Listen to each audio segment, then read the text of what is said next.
Okay. And chat should be able to hear you now. Yeah. Let me actually check on my thing real quick. Yep. I'm checking it too.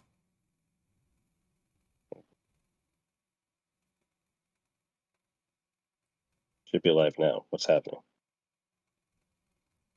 Oh, have you checked your OBS? Yeah, I'm using it now. It says excellent streaming and stream stop broadcast. What's happening? We gotta end it again. No, That's no, weird. no, no. Take your live control room, maybe? Like on YouTube. Yeah. Control room. Okay.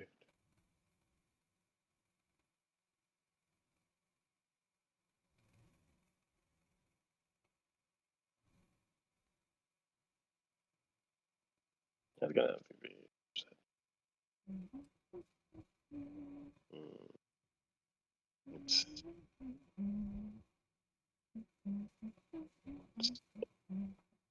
Go into YouTube Studios. Should just start. Right? That's what it Not said. always. Took a long time.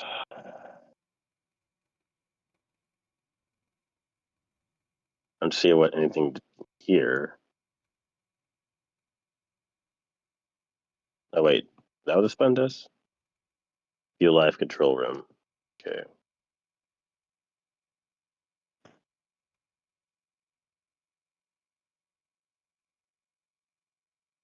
Welcome to live control room.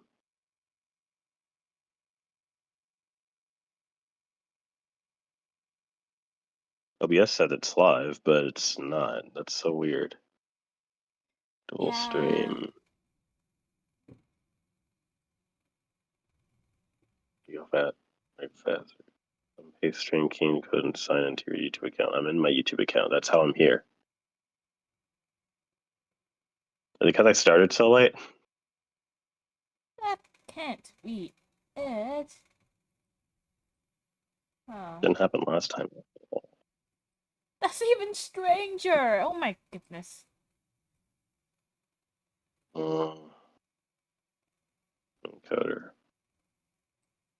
I'm not gonna remember how any of that works.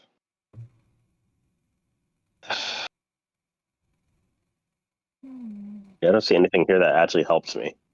God damn it. Okay, I'm just gonna. And now it says poor. Of course it does. Okay, so I'm just gonna end the broadcast and start up a different one. Yeah. Real quick. And okay. Okay, manage.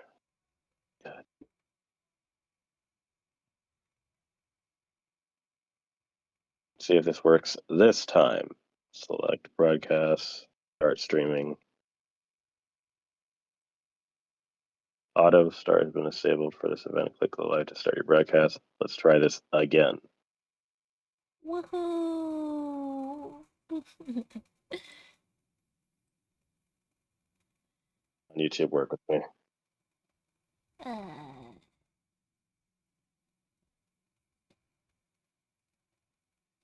Okay. I'll try this a third time. I'm just gonna make a new one from scratch. Oh my gosh. And this is what we call skill. Yeah. And it's gone now.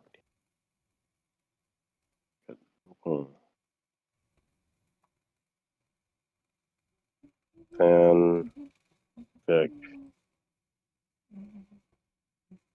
Did you want to share screen so I can maybe help? Yeah. Hold on. Oh wait, I'm on. Oh, right. I'm on my phone. Never mind. I forgot how scuffed our settings are. Yeah, I'm on a potato laptop. Yeah. Okay, part 2 and yapping. Okay, public, not for kids, just in case. OBS sucks, so I can't use the thumbnail I want unless I go to YouTube. Okay, just enable DV split it. Create and start podcast. Nice. Try this.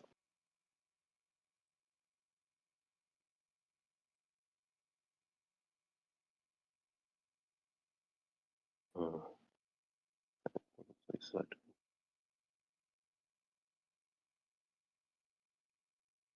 Okay, I think that it's working. Okay, we're live. Okay. We're live. Yay. Finally. Okay. Working? Okay, and this audio's working on stream too. Okay, that was confusing. It's always confusing. Yeah. Okay, so where was I? Right, so sorry about that, guys. We're going to pick up where we left off last stream and wrap up the rest of our fanfic list, and then we're just going to kind of take it from there and see what happens. Mm-hmm. I'm just going to throw these together real quick because I went to the trouble to graph them anyway. So, 3. Actually, yeah, I have to do this one by one. No Input boy. them. Okay. There are 4 in question, I think. So, where do I want to start?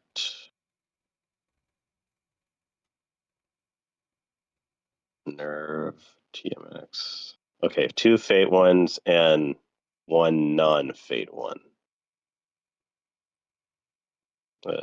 You go first while I set this up. Oh, shoot. Ooh, yeah. I'm gonna start with another Fate one. So this one is, well, it's a crossover actually. Oh, nice. Yeah, with fairy tale though. Fairy Tale. Yep. I haven't heard that name in a long time. Yeah.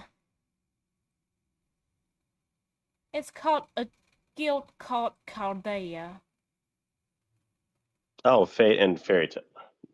Yep. That's interesting. Yeah. The premise. I'm gonna. Oh, sorry. Yeah. Keep going. The premise is basically fairy tale during the Grand Magic games. It's a sort of what's the word? Singularity. Yeah. And Oh, you know what? Oh, that actually makes sense yeah. with how the games go. So smart on them. But Yeah. okay,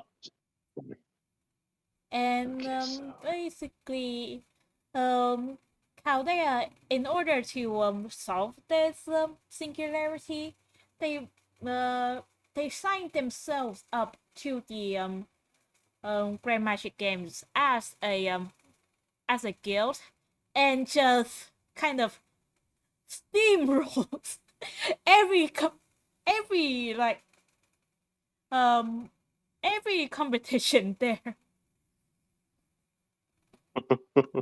And it's just like they don't even bother to like go scout out the competition because they quote unquote wanted to give the other guilds a chance. And like yeah, that's so dumb though. yeah, they are. Like let's see, on after the first like on the first day I believe, let's see now, they got how do I say? They got Gramps,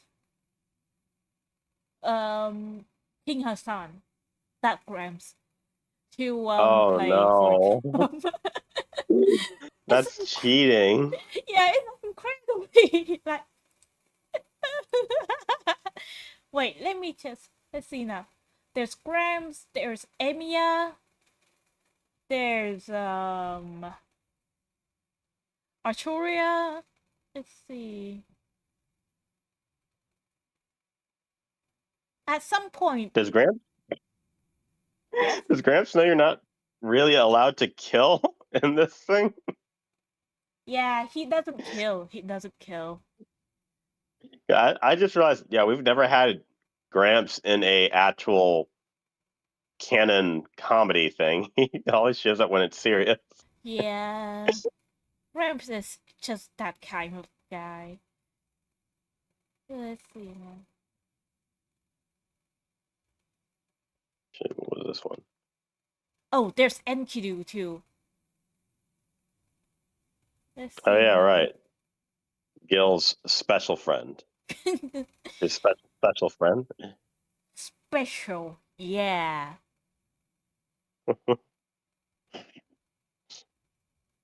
He's not Hmm. my only friend. Okay, so let's see. Oh, let's see. Wait, I think that there's also Siegfried. Wait, no, Oh, no, they're just because like Arturia is a dragon slayer, kind of. The dragon slayers in Fairy Tale kind of reacted to her being there. ah, Yeah, because of the red dragon or something. Let's see now. Oh, at one point, Abigail also makes an appearance in one of the mini games. Oh, and Merlin too. Merlin was a fun one because after the Lucy fight with the hair girl, he basically kidnaps the girl with the hair magic. Claire. Oh, I Yeah, love Claire. yeah, Man, Flair. I wish she joined Fairy Tale so badly. Yeah, she deserves better. I love her so much. Yeah, trying so hard. trying so. Yeah. Hmm. So I did actually watch Fairy Tale up into the Magic Games, and I have a Yeah. very complex relationship with it because, like, I did love it. Mm-hmm. And to me, it peaked with Jalal as well, at least as like villains and some characters go. Admittedly, I don't love the arc entirely because I think Urza's other friends and the villains are kind of boring. Yeah. But I do like I loved the whole thing with Jalal. Mm-hmm. And then the show, as a lot of people talk, like the show kind of just went downhill for one reason or another. And like many others, the Fairy Magic Games was kind of my breaking point. But like Mm.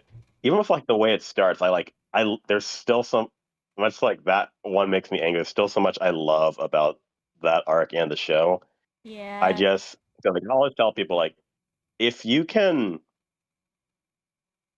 I know how some people are with like story and like character deaths, etc. And like if you can like handle accepting like yes, not that many characters die in Fairy Tale Mm-hmm. and still feel emotional, then you're gonna have a great time because I love that saying that feels like Fairy Tale, the saddest anime where literally no one dies. Yeah. It, Except for the it, it, villains, it gets, maybe. yeah, like it gets you. Like it really does. Like there's some powerful moments. Like Yeah. a Nazi's old Nazi's old girlfriend. Uh, before Lisana? Lucy showed up. Like yeah, Lasana. Like that hurt. Like that whole thing where Yeah. you found like yeah, like, there was another girl. She died. And like wait, what happened? And then like they tell you, do you like bit by bit Mm-hmm. what happened, like why each of them, how each of them reacted, and like essentially got nerfed because of it. Because uh, what's the big guy's name? Elfman. Yeah, Elfman, like the big old teddy bear, like he just like essentially thinks his trauma he couldn't really fight the way he used to anymore. Mary Jane Yeah. was like one of the top dogs in Fairy Tale and is his rival. She couldn't fight after like she was the whole reason that happens because like she got hurt and didn't have enough power to transform again, and she hasn't fought in since, and like changed her whole personality from that to honor a sister, and then like you finally see it come up when you like they flashback in another arc and see like she was with her when she died, and they're like that little bit where not they show Natsu at her grave after he found out what happened. He just whispers, "I miss you." I'm like, oh, and then like for an arc I generally hate where like they go to the other world and like they find like, it's the real her and they convince her to come back and they visit her and she finds her family at her grave because they're the only ones who didn't go, and then like the reunion, it's so good, like I'm mad that they don't do anything with her because she's Yeah, just there. yeah.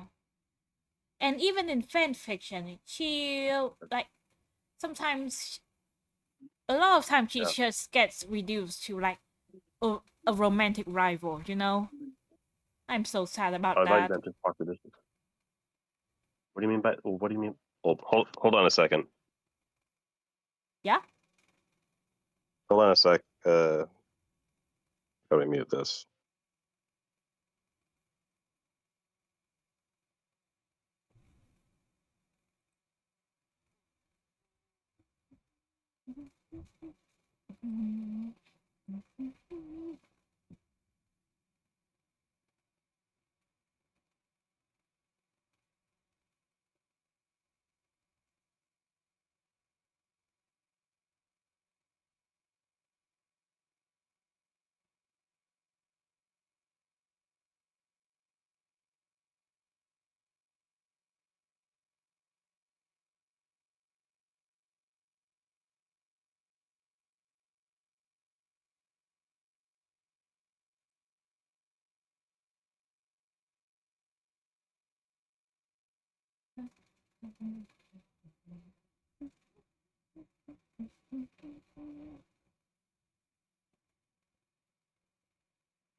Wait, should I hmm.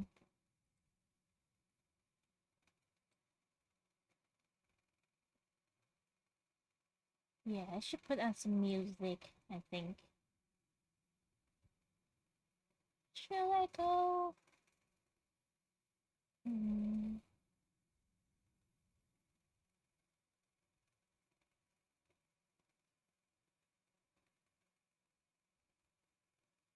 Actually, nah. I'll decide again. That.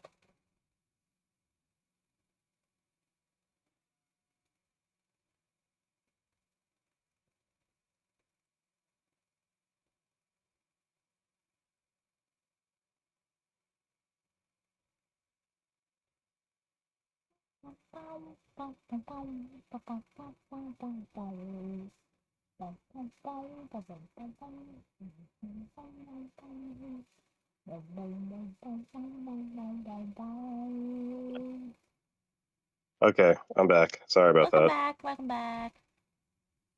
Okay. You good? Everything good? Yeah. Yeah. Something just came up real quick. I took care of it. Oh, okay. Okay, where was it? Right, fairy tale. Like, like, like, there's so much, like, there's so much to love about fairy tale. But, like, there's so much that just makes me angry to where I just didn't finish. But man, just like, it's one reason why I feel like Hiro's Hiro Mishima is still making stuff, and he's like pretty book recently. Like, he should slow down, but he doesn't want to because his goal in life is like, I want to make something that can like be even more successful than Fairy Tale was when. And as someone who like prefers characters over like story or world building, and very little, rarely do I care about world building at that. Hmm. I mean, I'm like, no, I want him to try because even if I don't like the story of Fairy Tale or no, like I love those characters and like, I love what he's able to do. And that sci-fi thing he did, I keep thinking like, I want to give this a shot because if I think his writing is off in a lot of places, like the character designs he does is fantastic. He does some great stuff. Yeah, I love the characters. Yeah. So I'm happy if like it's not necessarily a series for me because I am now aware that apparently Fairy Tale is still going Oh yeah, the after it originally 100 ended. years quest. I've been Yeah, I thought that was just like I thought it was a prequel this whole time. Like, oh, 100-year quest. Like, oh, I guess they just. In my head, I thought, oh, I guess they're doing a very old quest. As that, no. like, no one did in 100 years. And like, no, it's a straight up sequel. Like, what? But it was over. So like, Yeah. either way, like, I'm happy. Like, it does have its audience, and they're very passionate. And someone who used to like, so I do hope that he do like finds whatever that thing he wants to do that could Yeah. exceed fairy tale. Hmm. Okay, so and like fate with fate with fairy tale is a great idea, especially because like the fantasy aspect of the series Yeah. isn't touched on as much as some people think. Because Yeah. I don't want to blame Grand Order like some people would, but like no, I get, but so a lot of people forget like no, like a big portion of the Fate series in general, especially in Grand Order, because how much we get like the Greek gods is fantasy gets brought to the modern day. So Hmm. like those guys like running into them like they're like yeah that makes sense. That makes perfect sense to me. Yeah, there's just one problem about this amazing I don't know. fanfic though. Only one problem. I don't know. It hasn't been it hasn't been updated in half a decade now. Oh, that stings. Yeah. I It love stings every this. time. Yeah. I love this fanfic to bits, but it hasn't been updated. Uh, King and the Cook, I miss you and all your loans. Uh, okay, I'm gonna try and hope this works. oh Okay, my boy. next one is please work, please work, please. Yeah, here we go. Valkyrie flavor.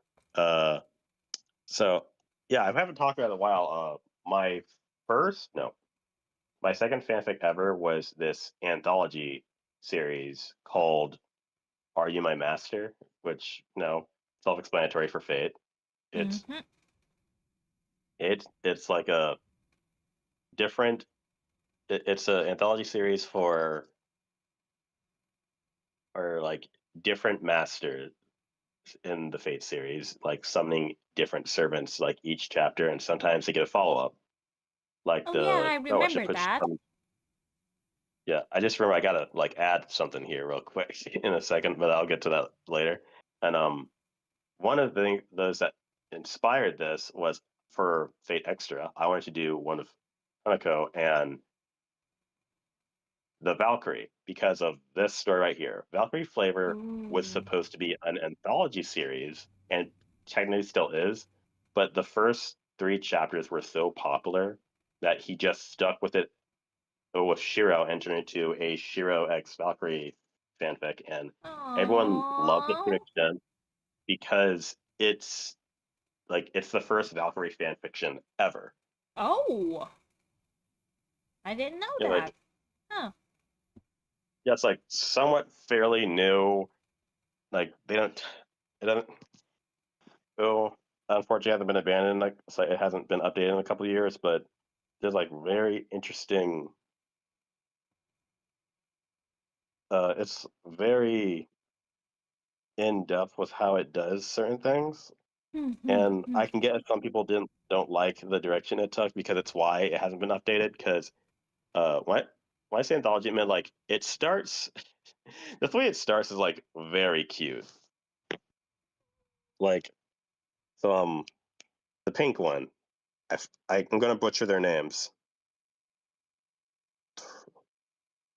Trud, Tard, Turn, Short? Tread. Yeah, her. Um, Yeah. it just opens up with her like reading a book. Like all the Valkyrie just know like they're in the living room and she's just reading a book and she asks, it just asks Shiro like, so like what is so what's kissing like, or like what's a kiss in general? And he's just very confused on like what brought this up, and he gives a whole rundown about like how the Valkyrie work, the whole thing with them being essentially like connected machines, or like Oh, what one of them feels it right. makes the other feel, and but they can turn it off every now and then if they want to, and because like they're it's based off how they are when more of their, I almost called it Bond stories because I'm playing a different game these days. Yeah, bonds. It's based on like their bond levels are. It's like they're a lot more open with how they are, and are so like Shiro. Oh, and in a very Shiro like way, he accepts like, well, they want to, if they want it to happen, then if they want to, then I guess it wouldn't hurt to try. So I and so she goes kiss some, but her only reference are a bunch of, but she doesn't really know how it works, and the black hair one, uh Tyga Tyga made her watch like one of her quote romance movies. So she Oh. just so like right before she kissed her, she's like, "I think you're doing it wrong. What do you mean? Hold on." And then she just taps her head and connects them to put like her memories of the movie in her head. So she just kisses, like the girl in the movie, the girls in the movies do. Like, oh, this is so. So they just like all like take and the blonde one, like who's no, like she's the most serious out of the bunch, and is trying to act like she's uninterested. But unlike those two, she doesn't turn the link off, so she just Oh. she's just blushing the whole time. Oh. It's like super sweet. Um,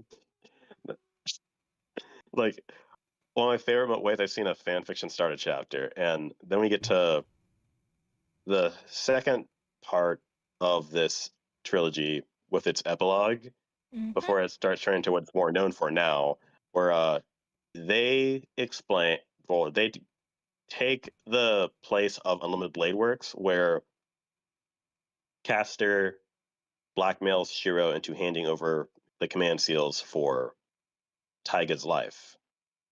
And because they are Valkyrie, it's different for them.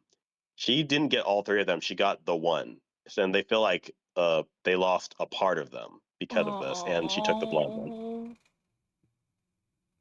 Like, Don't and like Shiro's separate like, them. yeah, and like he's all up and he's all upset with himself, much like in the Blade Works, and like uh the pink one got injured when she realized what happened, and she flew into a rage. She got hurt. They're out of sync. Like they're still linked, but like because like they don't have the other, they're out of sync, and they feel ink, and they all feel like they're off their game. And they have a very sweet talk. It's an Emery story, so happens. Mm-hmm. And they work up a plan together. Ren is not Ren, Ren is not here. I don't remember what happened, but I think she was hurt. So it no, now I remember. Yes, Ren gets hurt after Archer betrays her, and she's asleep. And like she was either asleep or she didn't want to come out of her room. She didn't want to force her to go. Oh. So he just promised her that he was just going to make this right and stop Caster. So he takes so he takes like the black-haired one with him to like try and stop this. She fights Archer. Shiro goes downstairs. He fights Shirichiro. He gets thrown around like a rag doll.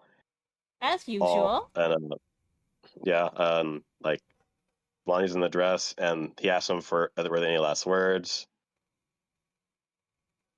It's because they're just playing with him. And then Shiro uses a command seal to summon the other Valkyrie that he saved back at the house.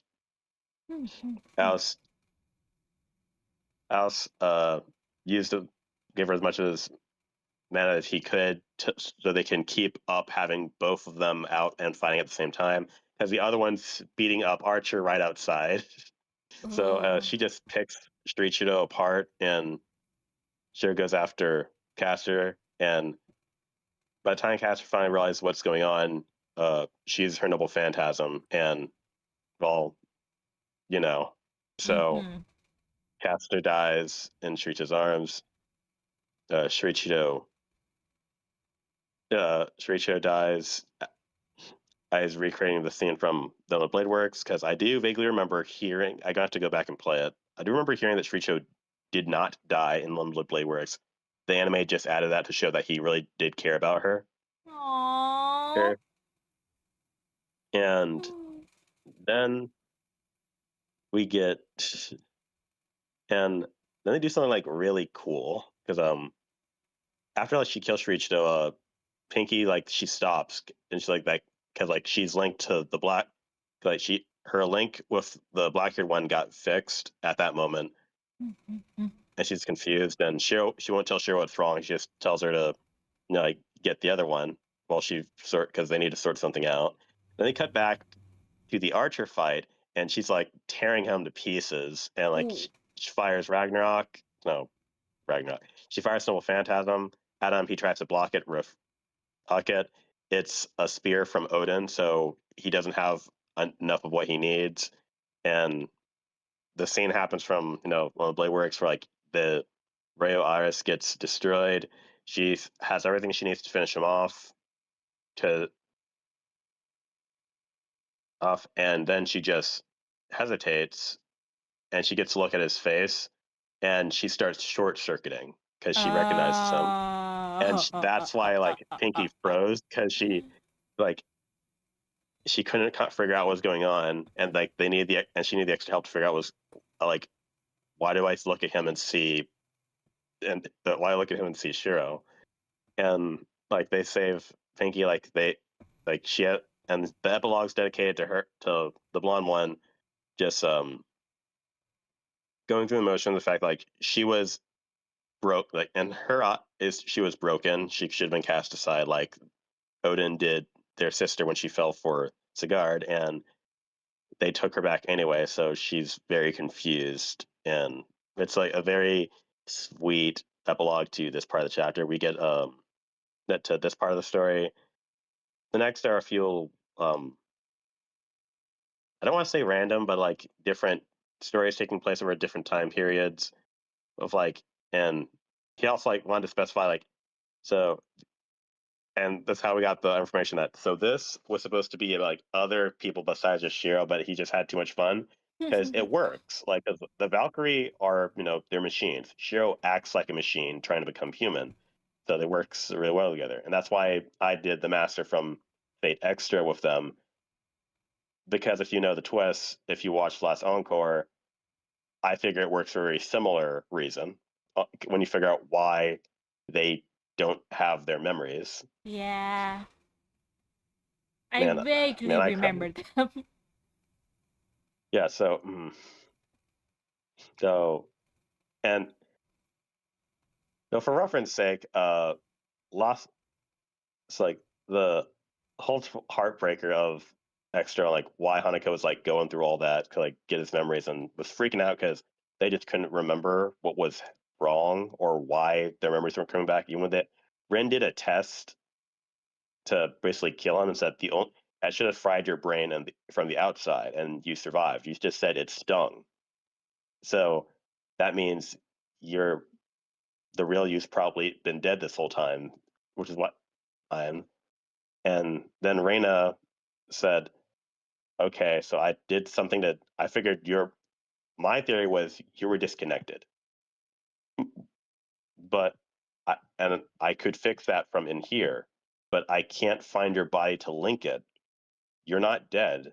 You never had a body because you're an NPC. The moon cell made a mistake and made you sentient, and that's why you don't remember anything." And Last Encore took it a step further and made a new character in the form of Deadface, who I overall think is a great character. He just not really the Hanako I know, Hakuno. because like he's a compilation of all the rage of the people who died in the moon cell Mm-hmm. put into one body, using Hanako as a reference for.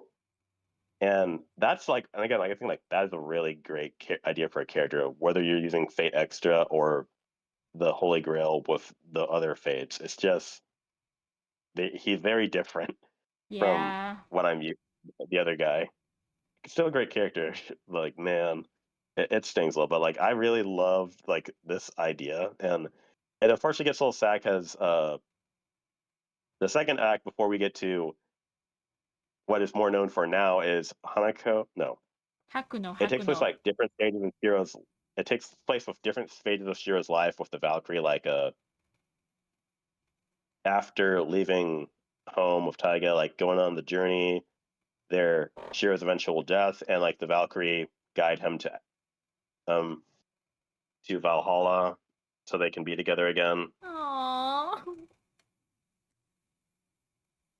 And and then we get to like and because like he just couldn't help himself, like he made a third AU where Shiro becomes the bodyguard of Goldford on his way to Chaldea at the beginning Ooh. of Lost Belt. And while we skip all of Lost Belt 1, Wait, what? this Shiro has to go through the motion of Lost Belt 2, knowing that these girls look exactly like the Valkyrie that he fell in love with, and they're not Oh. them. And it's very sad. Like, because on one hand, like, he saves Ophelia, and that's like generally sweet and like great. Like, thanks to some nonsense with Rule Breaker and some other Fate magics mumbo jumbo, Ophelia survives. But Yay! I love technically, Ophelia. yeah, me too. She's great. But technically, all the other Valkyrie go out worse than they originally did. And like Oh. the black hair one especially, like that hurts. Like Scotty dies peacefully. Like that fight, like man, it like the what she says to him. Like they at one point, like again, fanfic fate magic, they start getting their memories back. She's just emotional and she's upset because her sisters are dead. And when he tries to apologize, she just like lashes out, and like the last thing she says to him before she goes is, "We were better off without you," and she dies. Oh. And like they work some magic around because like Gatako is here, so like they summon their first servant after Lost Belt 2 after they get a new hideout. Jiro's still emotional, and the Valkyries show up as the first servants there, Oh and damn. he Oh gets so no. emotional. Yeah, and also like third completely different Valkyrie from the other sets. They don't remember anything from Lost Belt or their time as Shiro, and he tries to leave because like he's like he felt like his heart like he felt like he couldn't breathe. Everything was spinning. He just felt like I can't do this again. So he tries to leave. She's just talking to them. Notice he's leaving. Like blitzes halfway across the room to ask, was there something wrong? And he just asks her to. And he just essentially begging her to just leave him alone. And like they make up in time for Lost Belt 3, which unfortunately is where the story is now on hiatus with. But Oh. man, that oh it, man that it stung like that. Just getting through Lost Belt 2 hurt, especially because like again like the Ophelia is alive, and that's great, especially because got they take advantage of like Gattaca that to have Gattaca take full effect of the almost full effect of the poison, so Ophelia has to become a temporary master and lead Hmm. Calia's servants to go in Lost Belt 3 to get the antidote. And like that's actually really cool. And Shiro gets to join in. It's just again, hiatus, like man, that journey was rough. It was so rough to get through. Yeah, just hearing about it. Oh my goodness. Like right. And I think it was yeah, like the one that was like really getting to him was like the pink because like the pink haired one. She's so like upbeat when like you talk to her in Chaldea. And Lost but one, she's like Oh. a soulless machine. So like and like one point where like he's trying to like get buy time for Gattaca and the others to escape, like he has to fight them, and like he's just having this breakdown.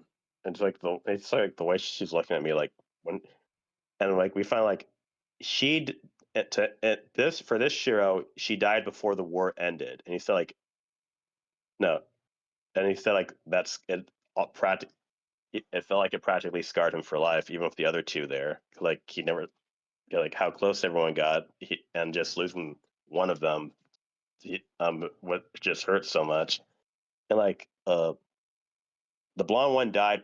She's the one that reason they got to feel it because it was Rule Breaker that was the final piece of the puzzle, Mm-hmm. but she's the one that scooped Ophelia off his shoulder, Mm. Scepter's shoulder. So when he swung at her, like she essentially threw her and took the full blunt of the hit, and like so Oh she my. died. Like no, no. Oh. Like it's so good. Like man, it's so good. But Yeah. man, it's painful. I'm glad like it got more people talking about the Valkyrie. It inspired me to do like my own thing. Like there's some real heavy stuff. If I ever get the chance to write it, I want to do like a. For me, like one of the most emotional things I've ever seen in Fate is Hanako's reaction of finding out that it's not a prank or something. If you win a round in the Moon Sail Grail War, the opponent dies, and like I Oh. want like I told so I told myself I need that the first death and to hit, especially because it's his best friend, and the reveal that he's an NPC. I want to be like very emotional, and I also so like I'm going to split it up. So, like each round, these switch the Valkyries. So so I don't like okay, so who is it going to hit the hardest with when he finds out? Because I don't think it would be better if not all of them were there, or at least then he finds out if all of them weren't there. But like, no, this is good. Like for like Valkyrie fanfics, it's the first one, but this is why I call it as good as it gets. Like this is some great stuff here, especially when Yeah, no they kidding. all of them show up in Chaldea. They start piecing things together. They talk to Goldfrith, and they find out like so he knew us, different version of us somehow, and that's why he won't talk to us. So they start piecing together like, do they want to talk? But do we even really want to talk to him if he's going to be that rude? It Yes, please like that talk like to them.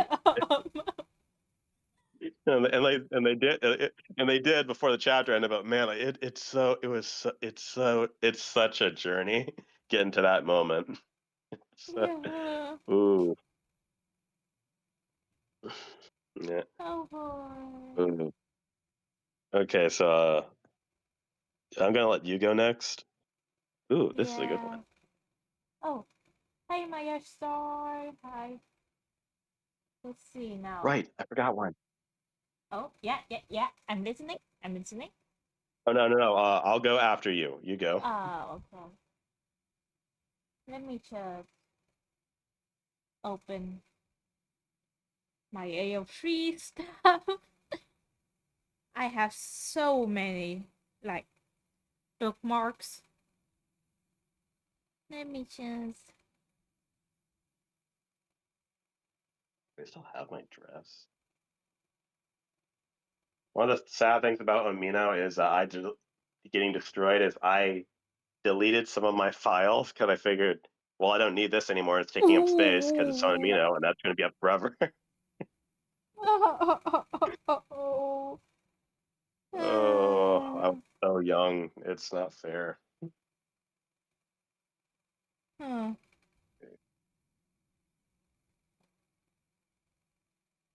No, what? I'll just Wait, start over. I'm not seeing it. Give me a second, give me a second. It's another, like, wait, one, FGO1 to be exact. It's about the Knights of the Round Table, and it's super cute. But I can't Aw. seem to be find. I can't find them for some reason. Do you remember? Uh, do you remember enough to just talk about it while you look? Yeah, it was basically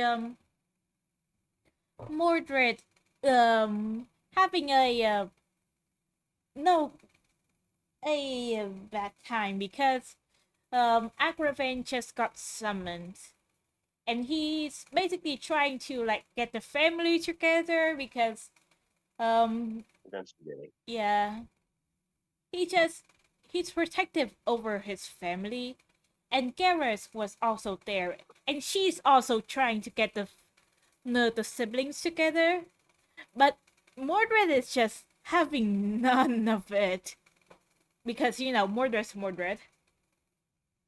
Yeah.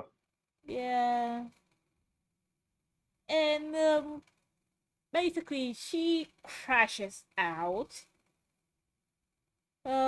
because like these knights of the round table keep like trying to get close to her, and she doesn't really know how to handle that, and so she goes to the training room and just completely demolishes a dummy, I believe. This sounds somewhat iconic, but Oh, oh. I'll watch you again. And, do you know? Uh, I'm not assuming you. Do you know Wolverine? Yep.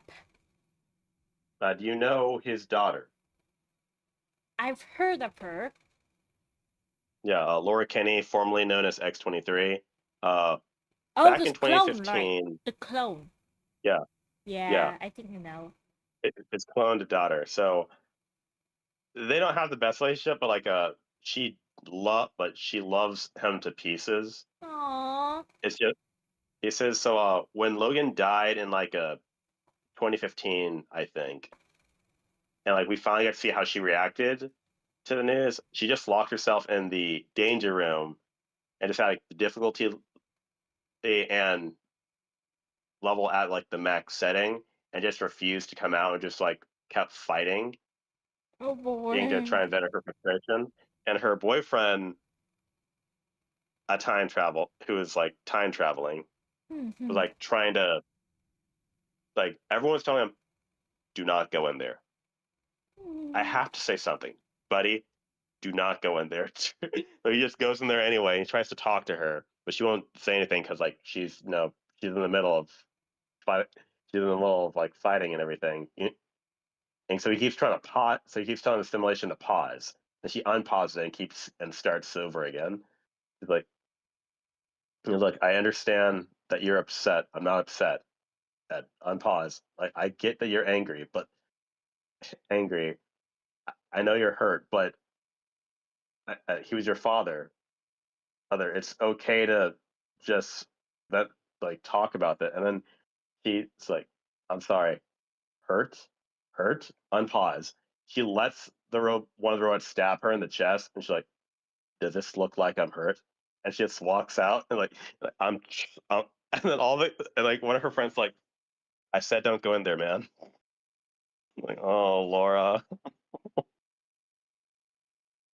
uh, Oh boy. Yeah. love that little idiot. Uh, Aggie, right? He never came out. Yeah. Yeah, I can't seem to find it. Mm.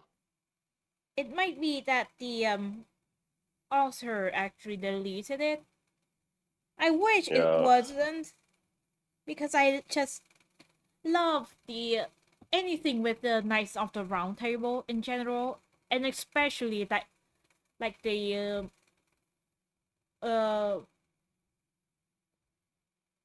wait, what are the Orkney? Yeah, the Orkney children.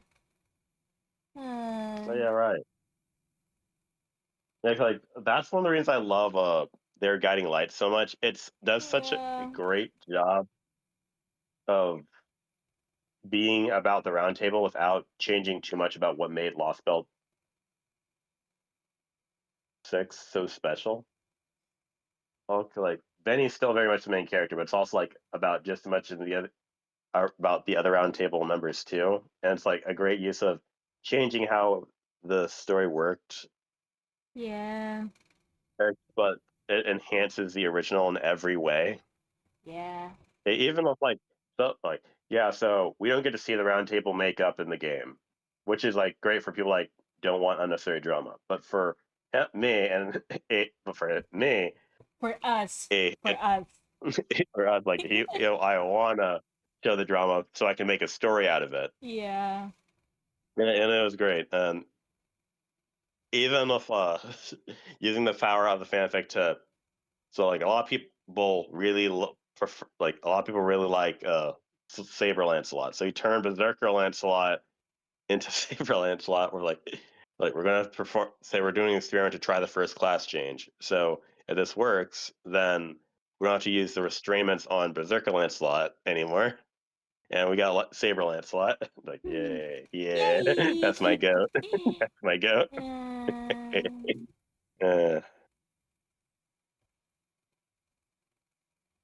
but I don't remember some of these. Yeah, I don't think that I'm gonna find it. But I'm just sorry. know, just know that they were such sweet, like, such sweet siblings to the Mordred. They're trying their Oh, best. Wait, that reminds me of another fate.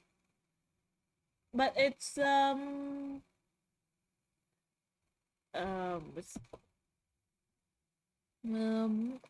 is I think Lancelot and Tristan like making bets on what's under Mordred's um the armor back when they were still I alive.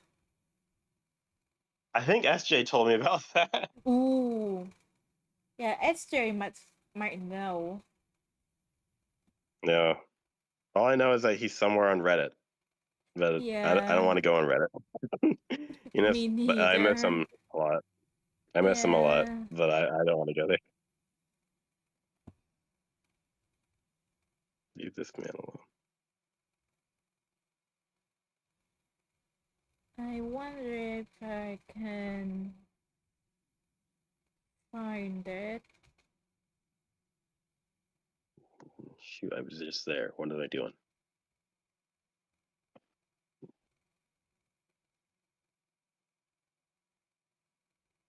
I think something about I think at one point of that particular fic, Agravain thought that Lancelot and or Tristan was like romantically interested in Mordred, and so he got like really aggressive about it.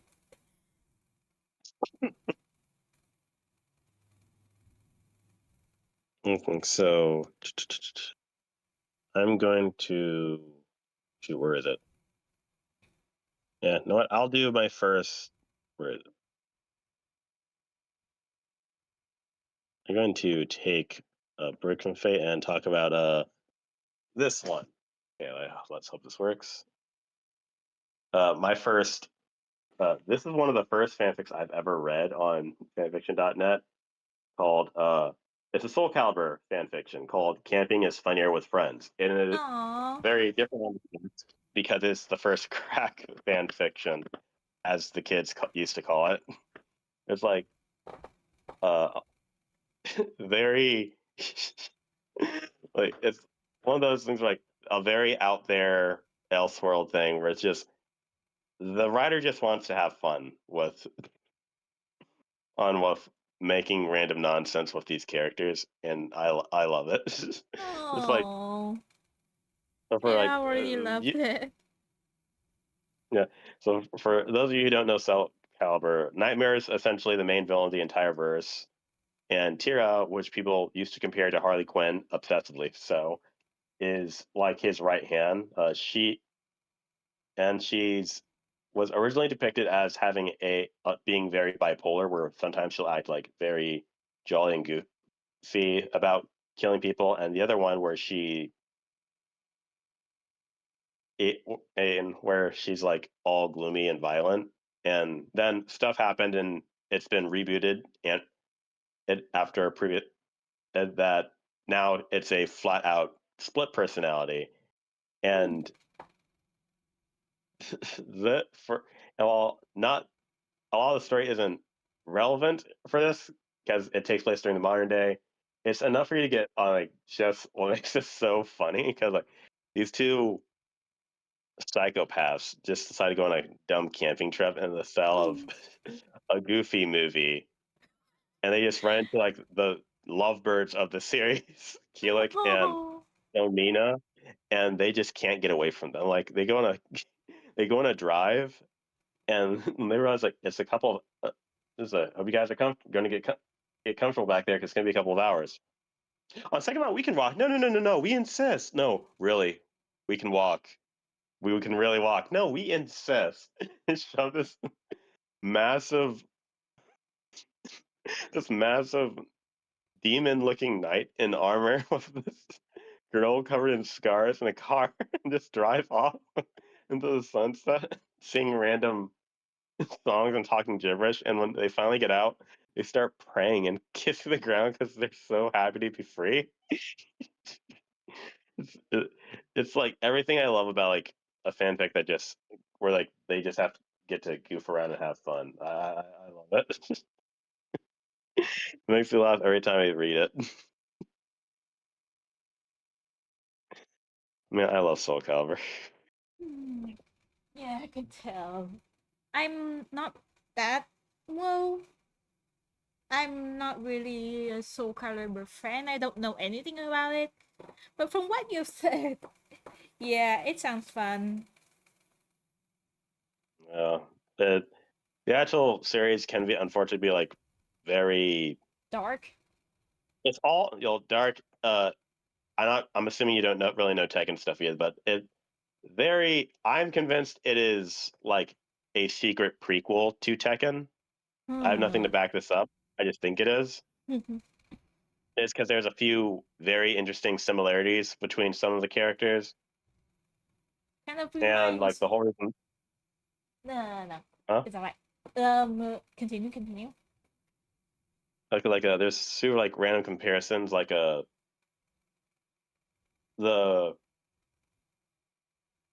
like one of the things about Tekken is like there's these things about the Mishimas and the Kazamas having this cursed blood in them, and that is like prevalent in two ways. The essential main character of the game that put the series on ice was the Alexanders, were like this girl named Sophitia who went from being a baker to a fighter to a parent, No mind. and like and like and like the main characters of that game were her kids, and Mm-hmm. they quite and like they what her daughter quite literally had like demon sword shards shoved into her chest when she was an infant to keep her alive after a whole bunch of cursed magic nonsense happened. Huh. And the other connection like to like the Kazamas and them that I just tinfoil hat on is this girl named Ivy. Mm. And Ivy is she looks a certain way, so a lot of people don't. I don't not they don't want to say they don't take her seriously. It's just like it's one of those don't judge a book by its cover Mm. because there's like a game made for like the PS2. So you know how like care and like the 100. So you know how like some of the female characters used to Oh yeah. look, dress, and act, and Ivy is no exception. Here's an image just for you to Oh get boy. that and the whiplash of what I'm about to drop on you. Ivy has a lot of baggage because of her actual cursed blood, because of the character that started the entire series is a man named Chavantes. He was a pirate who was just so full of greed. He took a demonic sword named Soul Edge and was set out to like conquer the entire world. Everyone was scared of him. Sophitia and this ninja named Taki took him down, and he this led to Nightmare being created. It led these special type of demons called Malfested who get corrupted by the sword, and a lot of people are after Ivy and Malfested because Chavantes is her father. So like every time like someone's suffering in the world, Ivy has that reminder that like it's not her fault, but in her eyes, it's her fault because her father did all this, and Oof. and he doesn't even really view her as his daughter. Like because like she was adopted by a different family after he like cast her aside, and like her family like died because like how messed up the world is because of her birth father's actions.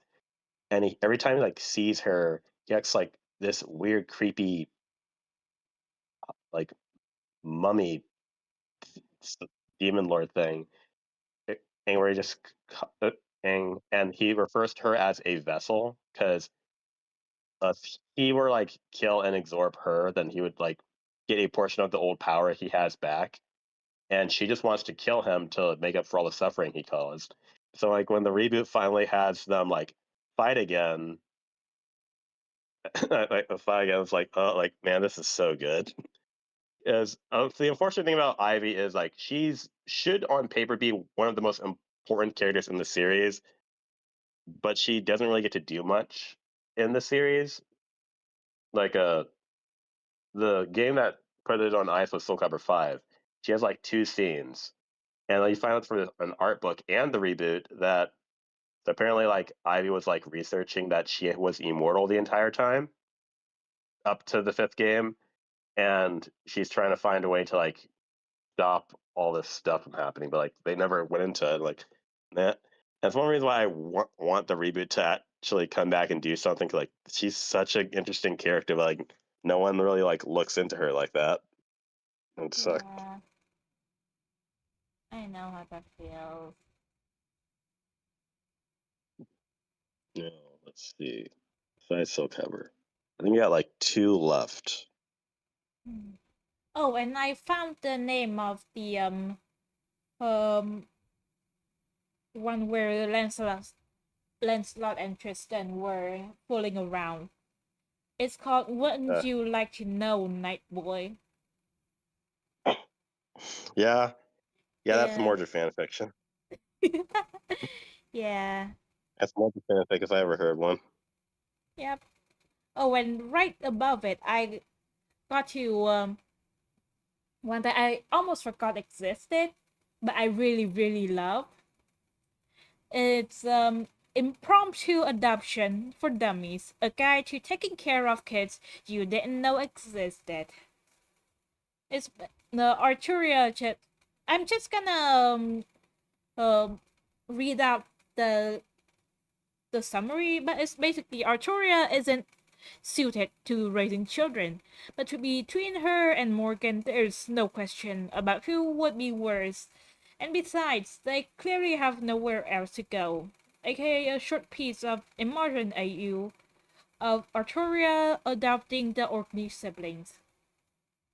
So right off the bat, you can kind of see why I like it so much.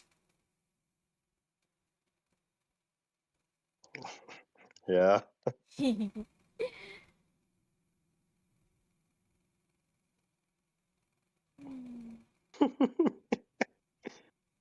Oh.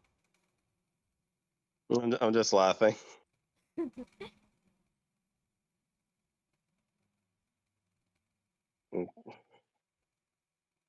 Okay, so what to do next? Okay, actually, which one's first? Should I talk about first? Fate. It's longer. Right. Hmm.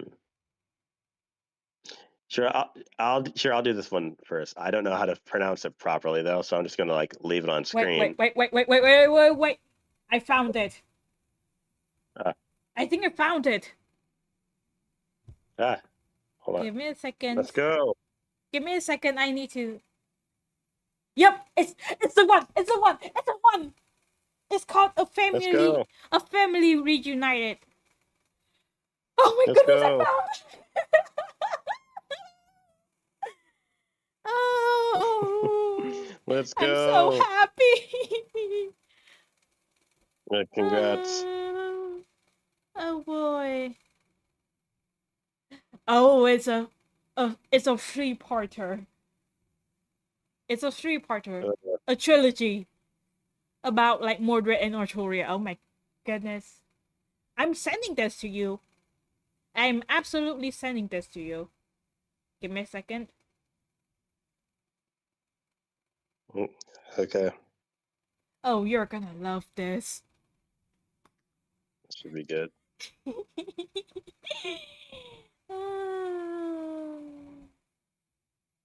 um, there you are. Come on, phone.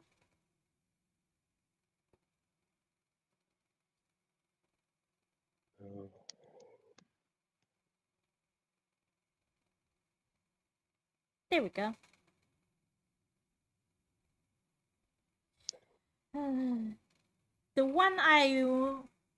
one I was talking about is the second part of this. So yeah. Oh, I am so happy. I'm happy for you. Thank you.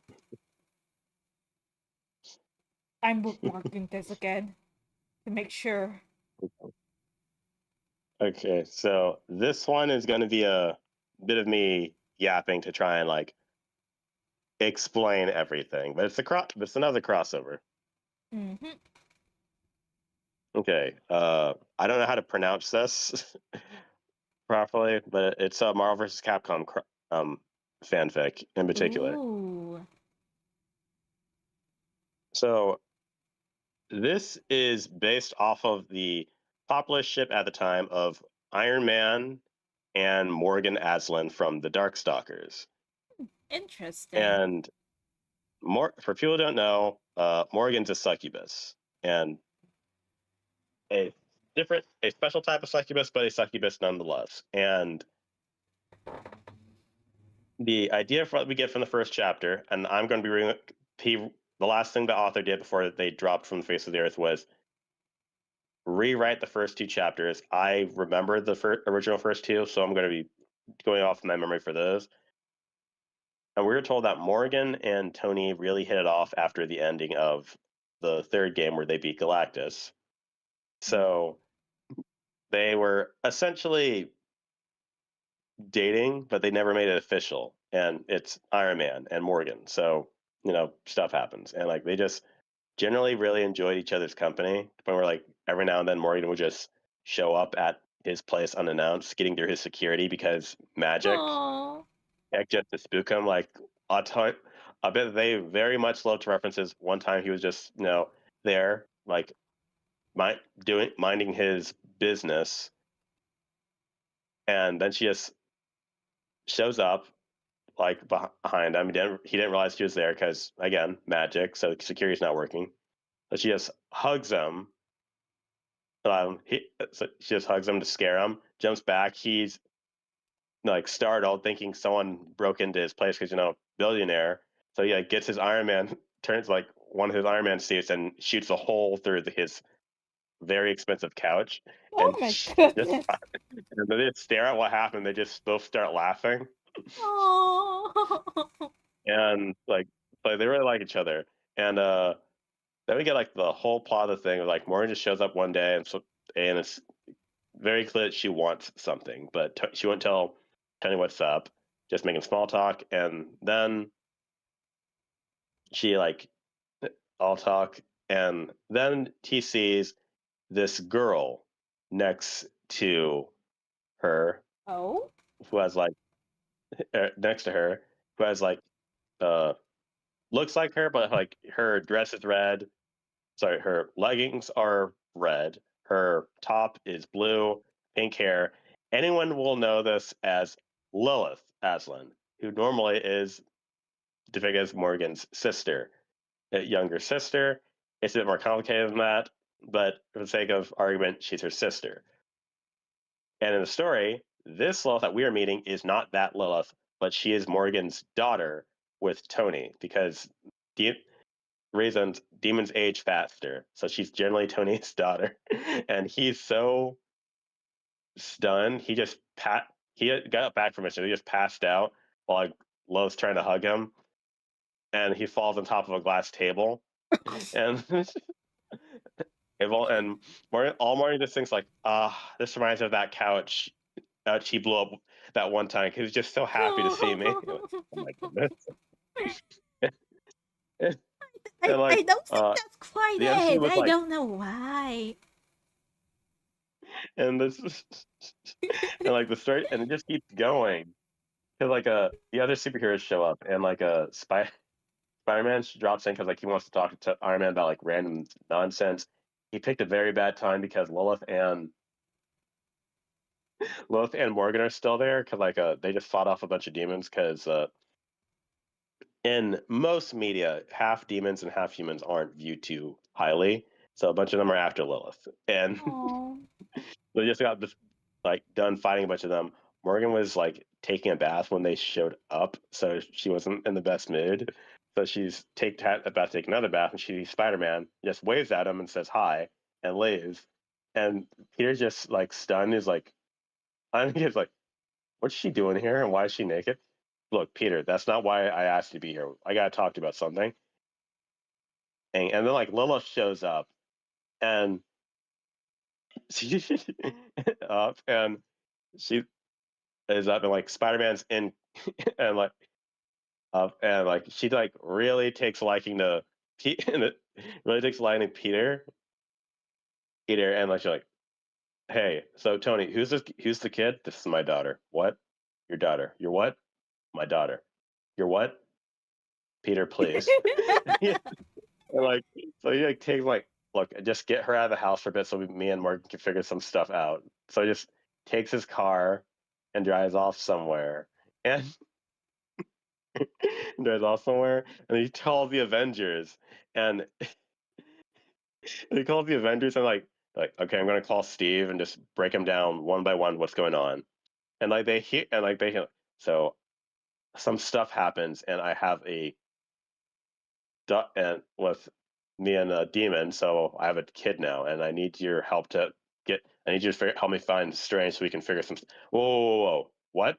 And like Wasp shows up, Doors, Wasp shows up, Hawkeye and a few others there, and it's like, Jarvis, I thought this was a private call. You said it's they said a private call. Oh, you said to make a call to Steve Rogers, not to make a private call with Steve Rogers. So all the Avengers just like, but just start eavesdropping, and it's like, I'm sorry, you have a kid, and Steve and Captain America, like Mr. Marvel, Superman, just goes, everyone, please give the man the time to actually explain that he has a daughter.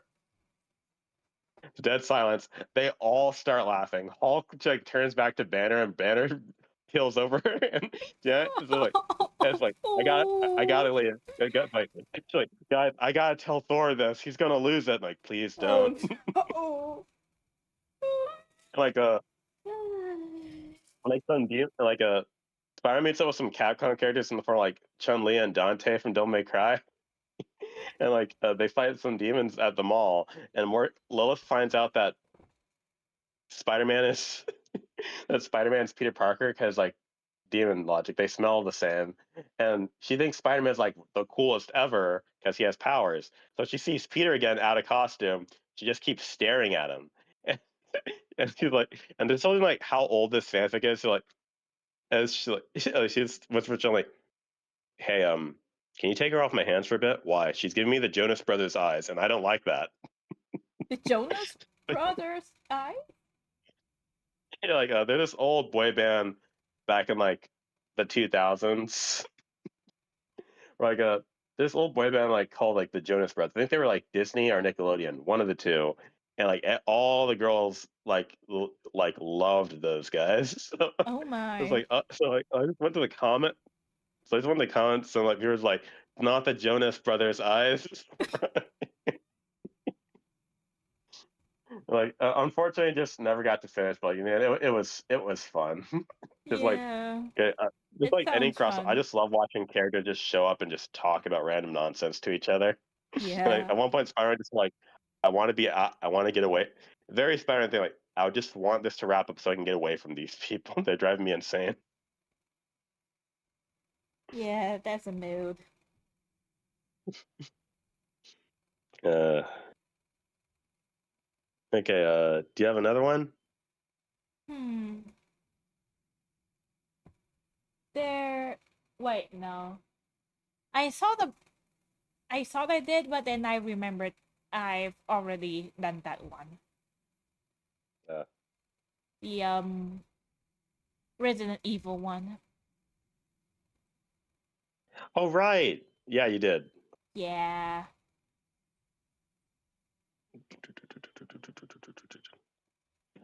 Now this one I view as one of the most inspirational Fate fanfics for me personally, because Ooh. while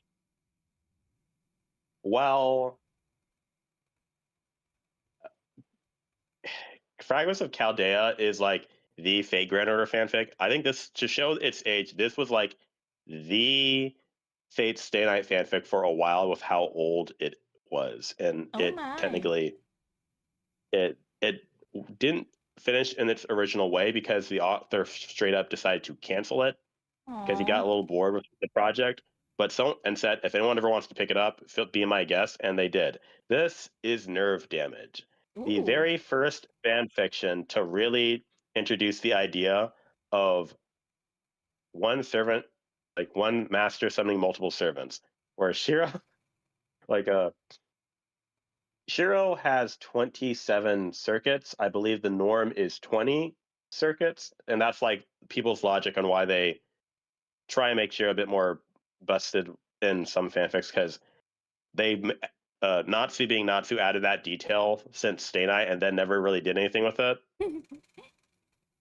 Oh, And classic so people like Natsu. to do the idea like, okay, what if Shiro could find a way to like do something crazy?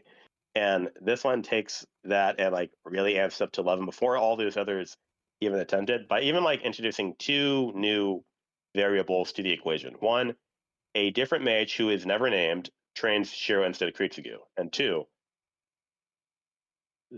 he has like I think 120 circuits Hmm. instead of the original 27.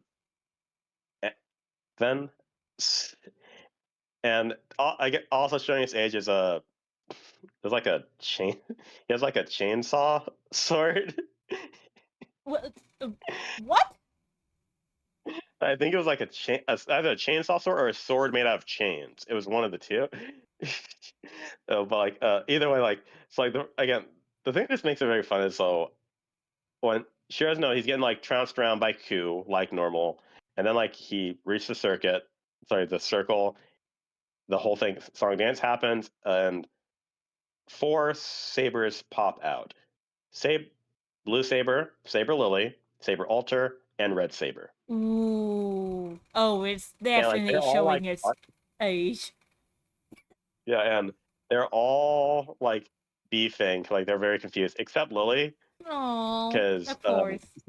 she just staring, cause like they're confused what's going on. She's just staring at Shiro being hurt, and then she just looks at Lance out the outside the shred, and it's just and it's asked like it's and she just like and she just asks the question. I'm sorry, I know you're very confused. Did you use that circle over there? Did you use that circle over there? And then they like Lancer accidentally opens his big mouth, and they all jump on except Lily. And like, and he's talking to like Berserk's still alive. So he's talking to Berserk like, "What's going on, Lancer? What's going on over there? Why do you sound like you're struggling?" There's 4 sabers right now. What do you mean? There's 4 of them.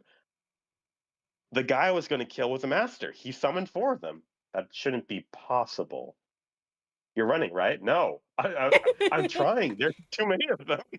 Oh my So he just leaves. goodness. He just leaves because like the sabers can't work together properly. So then Rin shows up, and they just like, and I think like one of the funniest bits in the whole story is like all the sabers are like all the servants are in one room while staring daggers at each other, including Archer. Mm-hmm. And Rin's trying to like interrogate Shira to figure out what's going on. And she felt like and she's getting more upset than she was originally because Shiro is a genuine novice and he got a saber. And he got a saber class servant, the strongest class. Here, he's as her she's frustrated because like this guy on paper should be a monster, but he doesn't realize how good he has it, and he summoned 4 servants, and they're all sabers. And she's getting upset. And she's like, she's like, how much like, wait, you can manually control how much mana you put in servants? Yes. Yes, you can. Oh, I guess that explains it. How much have you been using this whole time? I don't know.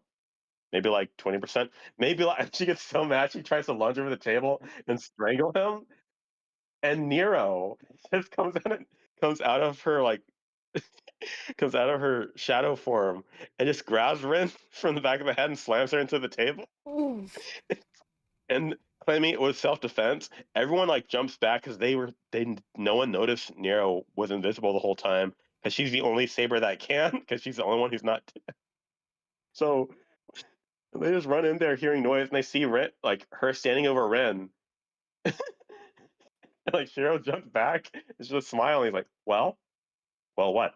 Aren't you gonna praise me for saving you?" And that's why I'm like, Oh. yeah, this is old, but that's Nero. That's Nero's pity.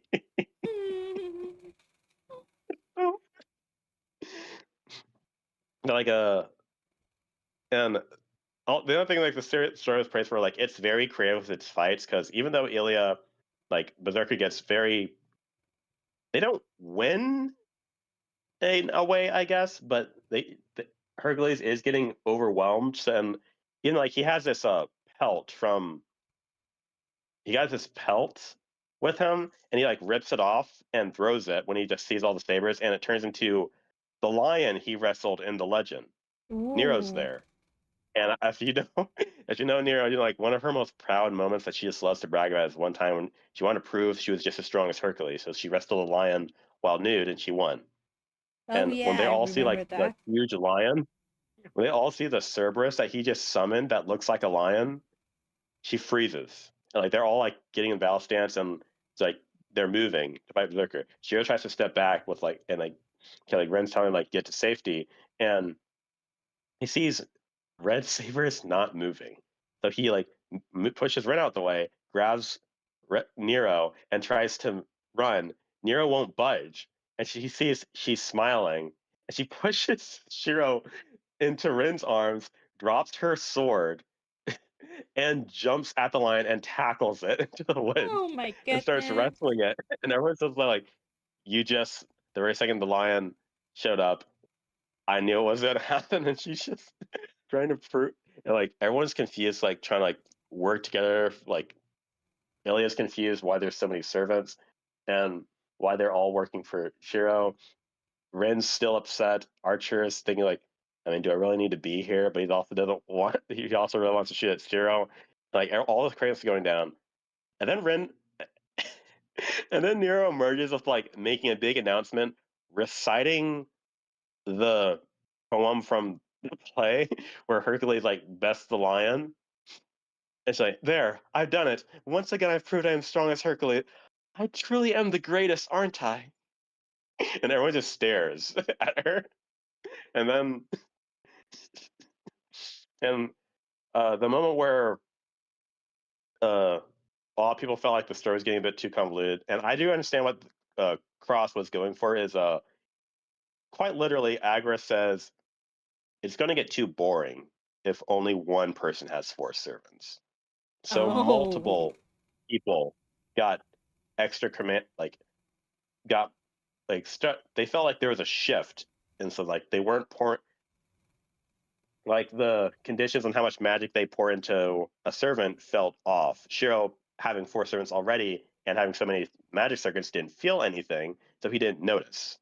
But Rin, like the following day, like asked, like they were doing their meeting, and then she's about to leave. Like, hey, Emiya, can I ask you something personal? What's like, what? And then she just leaves in his ear, like, do you feel different? Like, what do you mean?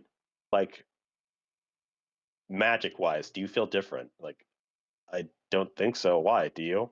He just like was quiet for a bit, thought to herself, said it's nothing, and she leaves. And then you Oh find like no. a and Luvia like was like at the end of the chapter was like crying because she was became a master because she was so happy. Uh, Waver, I think, got command seal. Yes, Waver got command seals and was summoned to like go to Japan to deal with the Guerrilla War. So he went back just because he didn't really care about winning. At one of his first instinct was like, I just want to see Ryder again. Oh. So he good. And like there's this OC, I don't remember his name. He's like the butt of the joke for his entire family. His only real trick is he can make living statues out of these gargoyles. Ooh. And he got the seals instead of anyone else in his family. So they got mad and told him to hand them over. Like he was like, no, like this is my chance to prove myself. And like we can like, and when he realized that they weren't going to take him seriously, he threatened to just take his own arm, and destroy the command seals altogether. Ooh. But like they need to agree to give him the family crest and he'll win the Grill War for them. And after like they realized he wasn't lying, they took the deal. Hold on a sec. Yeah.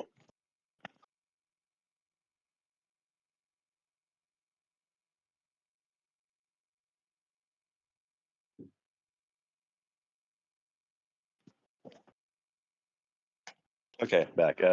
He got the crest, and he got the crest, and he was like trying to imagine like, who do I summon? What do I summon? Okay, assassins? No, they're good at assassinations. I don't think any assassins. Maybe a caster. Like I'm not the best mage in the family, so a caster would definitely help me. But what if a saber? If I'm so lucky to get a saber, oh, that's gonna be amazing. They're gonna lose it if I get a saber. And he makes a chant, and he gets Jack the Ripper. Oh my goodness. And like he's a little disappointed. He's really disappointed to like a little disappointed because like he got a kid, Jack the Ripper, and like Jack the Ripper. That is not good. That if she's dead serious, I don't understand how that works, but it's not good for me. Maybe I can work with this. And like his dad's like upset because like you're telling me we went through all that trouble. You got a command seal and you came and summoned a decent servant. You summoned a child. Jack tries to kill his dad. He tries to like I hate him, but I need him, and it's gonna be really bad if he dies right here. And he like calms Jack down. And then the thing lights up again because like Agra made the adjustments at already, and he gets again showing the story's age. He gets Napoleon. Oh my. It's not like an archer Napoleon, but not Grand Orders Napoleon because this is a very old story. So he's like Yeah. sure he talks a different way than our Napoleon. He's not our Napoleon. So,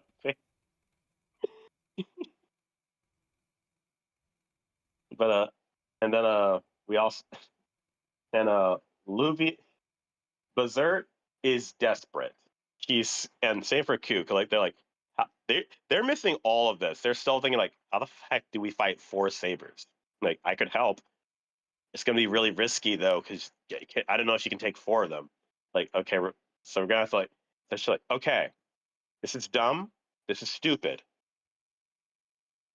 But what if we just try summoning another servant?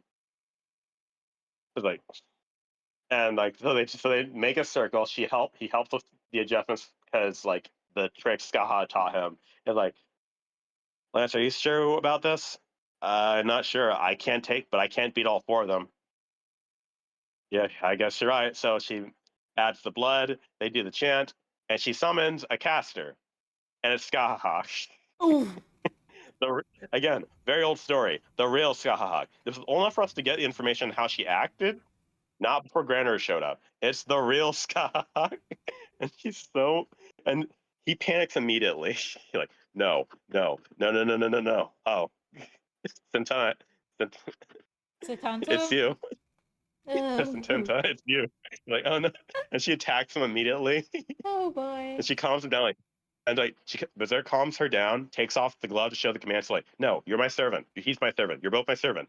It's very confusing. I don't get how it works. I'm breaking a lot of rules, probably, but you're both with me. Just let him go, please. And and uh, the coolest moment, like one of the cooler moments, and the reason I said the whole chain story thing with Shiro is a little confusing, is Shinji did Shinji things. And they made up the agreement. They're going to cause way too much of a scene, and way too much damage is going to happen if they keep going in four pairs. Only Nero can go in her shadow form, so they go one at a time and just take it from there. And funny again, the funny irony of this is they don't know everyone else is summoning multiple servants too, but overall it is a good idea. So they go out on patrol. So Shiro and Nero go out on patrol. They catch Shinji killing a woman, and because Shiro had a different mentor who like edged him on over the idea like sometimes you have to take a life to save another one, and like he just, and so like he just takes care. He's like knocking Shinji around. So Nero with like all this magic is going to town on poor Medusa. Ooh. You're like she's copying the other Saber's abilities. She's copying Ryder's, and like there's just so much heat emitting from her noble phantasm. She can't think of a way to get close, so she's with her own noble phantasm and to stay in the air. And then she like, I don't know. So like, and starts trying to like do the math in her head. Like, okay, what will it take for me to just hit her hard enough once to wrap this up? Because I'm probably gonna get one shot at this, and I don't know what her defenses is like. And she did start thinking she doesn't have the mana to do it either. And then just now, out of nowhere, as she said that, she got a surge of mana like Sakura's her master instead of Shinji using the book. And she starts thinking what just happened, and then she realized Shinji died, Oh and she leaves my. immediately. And they cut to Shiro, and like Shiro's like, and he like has him pinned, and think with like the sword, Mm-hmm. and think, and then like he's like begging, it's like Amy plays, and Shiro's thinking like, I can't just forget what you did, but like he just can't bring himself to do it. Shinji reaches for the book and like tries to strike him. He hits him, but the whole like it. Other people say the shadows are very weak to where even like Shiro with a couple days training from Saber can just brush it off. So it didn't really do anything. So in a heat of a moment, he just accepts in his mind there's no saving him, even if we were friends, and he stabs Shinji and he dies. Aww. And uh, he feels sick right after going through the motions because he just took this for his life. Nero shows up and comforts him. They just call it quits on the whole patrol and go home. Nero told the others what happened, and so they give him some space and help him feel better in their own way. Even Saber Alter helps out by just they all listen to him when he just asks, and they just stay in their own rooms and just for this night. Except for Alter, she just sneaks in his room and just holds his hand and falls asleep next to him. Aww. I was like, "Oh." And like he wakes up and she just mumbles, "Just don't say anything." Hmm. And then he hugs her and they fall asleep. And then we get and then it's a little Sakura's portion is a little confusing because I don't actually remember who she summoned. But when Sakura gets like the juice back to let her know that, oh no, Shinji's dead, uh the old man pieced together immediately, yeah, so something's going on. We can summon multiple servants. And Shinji just died. So guess what that means? and he forces her to summon another servant. I don't remember who she was. I think she was supposed to be an assassin, but he takes one look at Sakura and she's disgusted because whatever is up with her eyes, maybe she's a one of those divine servants, and but she can see the worms and she can tell Ugh. something's wrong, and she does a whole fate magic mumbo jumbo that's with a discount rule breaker after just like taking a really good look at her, and like Sakura and Medusa are just trying to explain everything, and she said, and like she just like looking at them up and down in silence, and she just jams her fist into Sakura's chest, and like Ryder tries to jump her, and like she just like holds her back, and she just tells Sakura to breathe and to let it happen, and like her hand starts glowing, and like the worms start spilling out of the hole, and the Ugh. old man's dying, and he dies, and Sakura's Yay. free. It dries her hand, so she dries her hand out. The heal fixes the wound so she doesn't die, and she's good. And then Sakura and she throws Ryder across the room to get her off her. Medusa grabs Sakura to get some distance between them, asking her is she okay, and she's just crying because the voices are finally gone. Yay. I'm uh one of the unfortunate things were like the story was abruptly canceled right when like everything was getting really juicy with all the servants matching up everywhere. Is I don't remember what, but again I don't remember who the servant was, but she was a warrior. She wanted to fight. So when she calls off, Sakura calls her off once because like Shiro, it's still daytime. Like Shiro wants to talk to Sakura and see how she's holding up because there's no in his life, there's no way she doesn't know that Shinji's dead. He's gonna make up some excuse, so he just brings Blue Saber with him to try and figure something out as they're out. And Medusa lays her down in her bed, and then they hear like a noise outside. It's still like broad daylight, and she just attacks Shiro and Saber, and Medusa and Sakura run out, and she calls her off once, and she just loses it. Like Oh. she's like so battle hungry, like she's like I saved you, and this is how you repay me. Like, and I was like, girl, hold on, it's just the one fight. It's just this one guy. It's just these two. You hold on a sec. But the story abruptly ends with like everyone's there. I do remember, uh, right? Luvia gets Lancelot, Hmm. someone else, and Merlin. Oh. Like everyone's scared because like Berserker Lancelot is no a Berserker. He's freaking out, and like Luvia, Luvia like backs up trying to like figure out how to get him under control. She looks like her man, still thinking, I guess I have to use it already. And before she does, also being confused because in her eyes, I thought that this isn't supposed to happen. Merlin puts his hand on her. Merlin puts his hand on her. It's to put grabs her palm and tells her not to motion her not to. Says a bunch of random Merlin gibberish. It's like that reminds me, Merlin, hey Lancelot, knock it off, you old kid. Taps his finger on the table and just cast a spell, and Lancelot just stops. The helmet comes off, and like he puts a type of seal on the madness enchantment thing, and Lancelot can talk normally.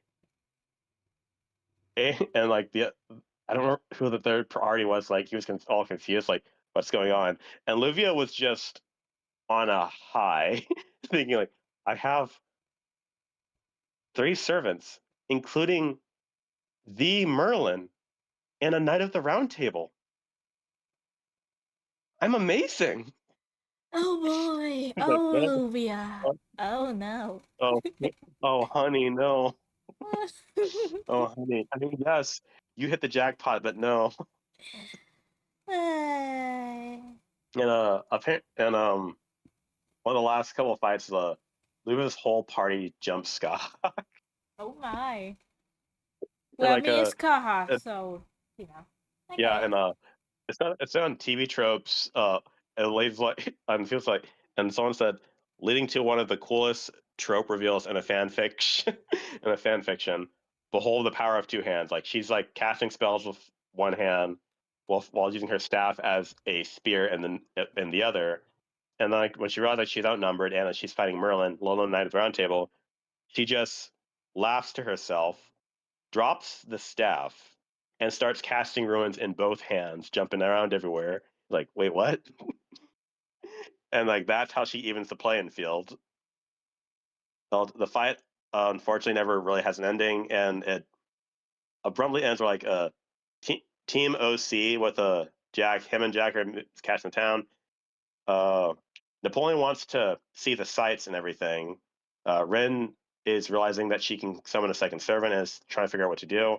And as Napoleon is like looking out to the sunset, getting the grand tour, Gilgamesh walks up to him, and the story ends on a cliff, and the entire fic ends on a cliffhanger. Oh god Like, dang. damn. Like, and like, I'm someone who hates Gilgamesh's guts. Like, dang. That if that was any other chat, that'd be a dang good cliffhanger. That's a painful cliffhanger to cancel your story on. And, Yeah. Okay and I then. don't envy the person who picked it up. I believe Mm. it's still going, but I haven't read it. But I don't envy him because much like this very old fic where someone used replaced Arturia with Okata. They did that story before Okata was revealed in the Fate series. Oh So Okada's an old man. So I don't envy this guy because he's doing it with Grand Order being what it is now. This was made before Grand Order. yeah. Oh, So the curse. like the fact like you got to start your story off with Napoleon meeting Gilgamesh, and you can't use Grand Order Napoleon as a reference because he looks, acts, and we're told fights so differently from him. Like, oh no, I don't envy you, man. I do not envy you. Yeah, it's like if someone were to pick up a Fragments of Chaldea, and it's like, oh yeah, like so that could totally happen. Like this one's just a bit harder because how much older it is, and you can't use Grand Order. Like so many characters are different from the Grand Order counterparts. You can't change them.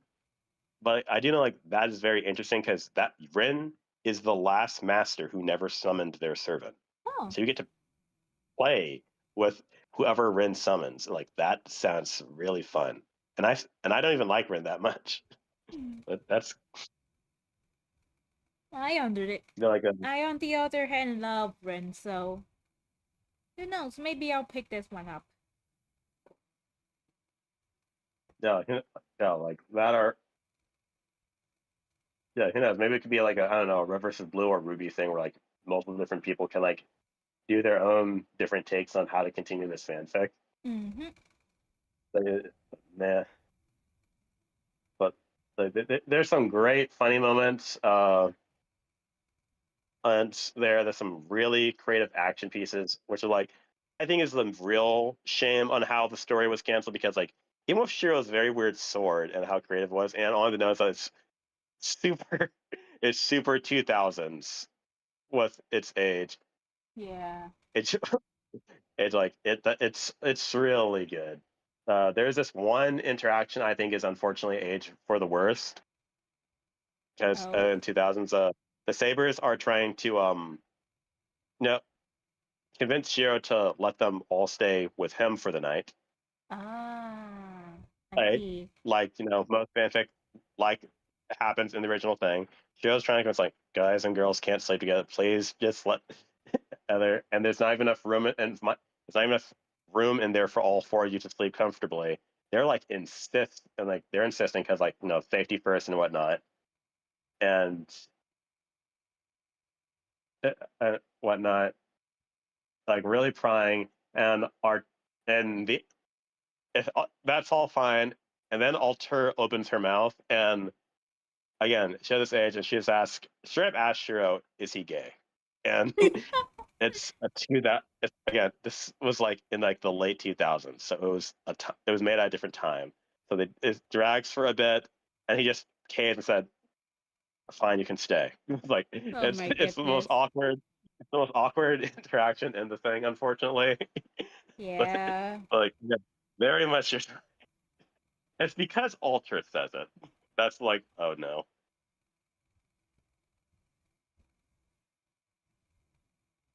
I there is another fanfic that is similar to it. Hmm. That is very easy to mistake it for, but I don't think. The other thing, I don't remember if it was this one or that one. They were all. I think that was called the Four Sabers or something. Right. One of them where they all trade stories on what happened and why they're here, and I don't remember who it was. I didn't like the explanation on. So how do they deal with the whole Camelot falling thing? Okay, that could have been this one. I remember. Yeah, that one explained like, yeah, for them Camelot didn't fall. Like Lily was just so good and pure, like it didn't happen. And Alter, so like yeah, like Mordred and everyone was so scared of her, it didn't happen. It didn't happen. I was like, I don't believe you. Look, I was like, look, Lily, I love you. I don't believe you. Hmm. And again, like fan fiction, you can do your own thing, you can have fun. And it just felt like because of how much of it was there at the time, you're trying to say a certain thing, and I don't like it. And I don't like it as much. And I don't like what you're trying to say. And I remember, yes, the Berserker fight ends because Excalibur Morgan was fired, Hmm. and like all the other Arturias got really mad at her when they saw what she did to Excalibur. And like she didn't explain what happened. All she just said was, "I have no regrets." And like even like Lily was getting heated, like, and she didn't even have it yet. Like just from like what she was implying, like that other one, like I was like again, like you're free to do your own fanfic. Just for my own personal critique, I like okay, you guys, girls, you're asking for me to trust you right now to say like, yeah, like I was so good and Murder was so scared she just didn't rebel. Like you're asking me to trust you, and I can't do that because I don't trust you.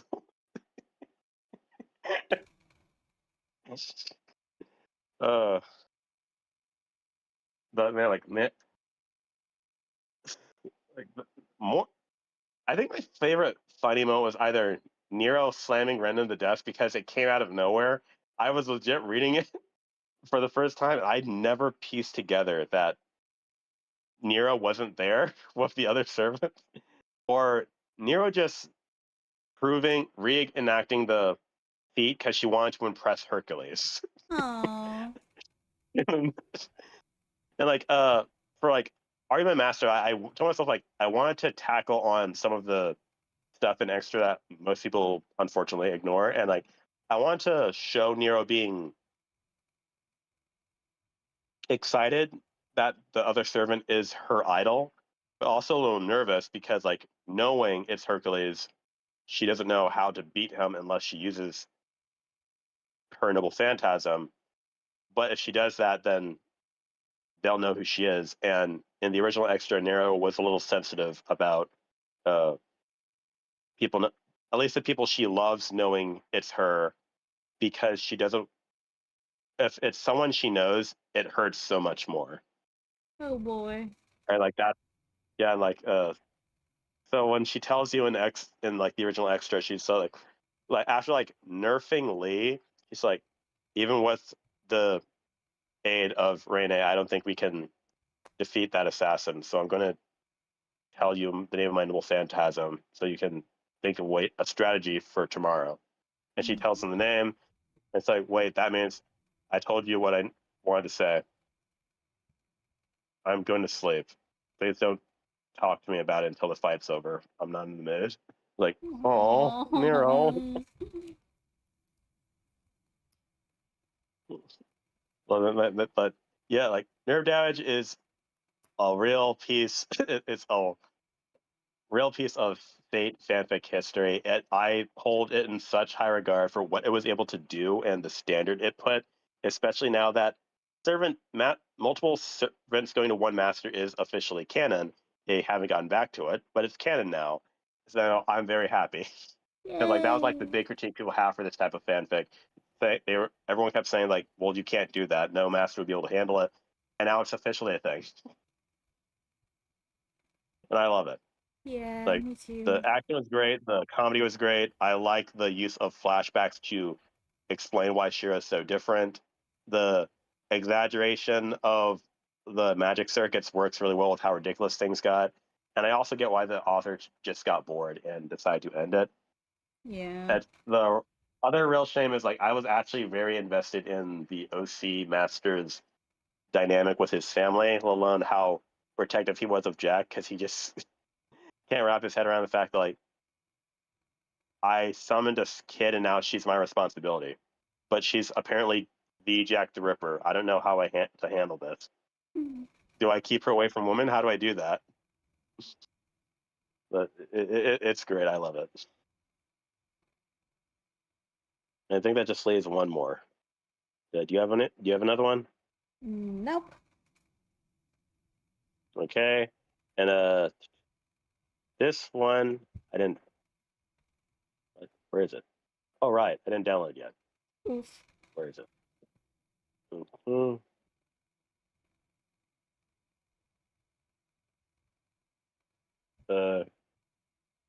Chill talk. Man, I'm very excited for summer this year in Grand Order. I'm not expecting Yeah. much, but my girl X Alter's coming back. My baby Oh girl, and yeah. she has her suit. I'm so happy. It's not the one from the Idol event, the best event in the game, but Yeah. it's It. close enough. So I will Yeah. take it. The So idol happy. event was fun. I miss Yeah. it. And when Miss Crane's back too. Oh yeah, I But forgot I about lo- that. yeah, I love that. I love that gay idiot.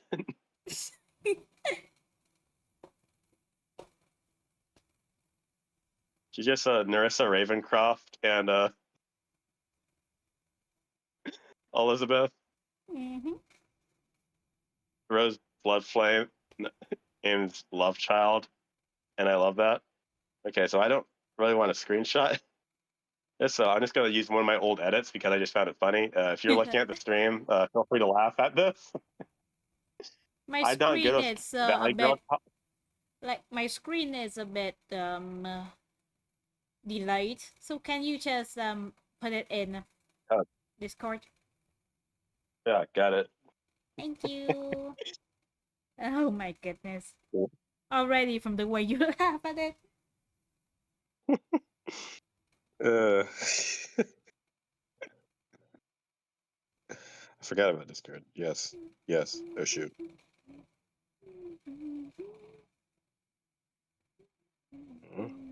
All right, here's my other thing.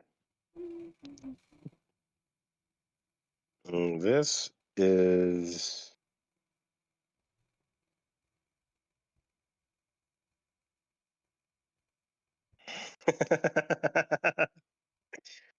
Oh, I remember this So one. this, yeah, I was having a lot of fun with Photoshop after I finally found a knockoff, so I don't have to pay Adobe anything.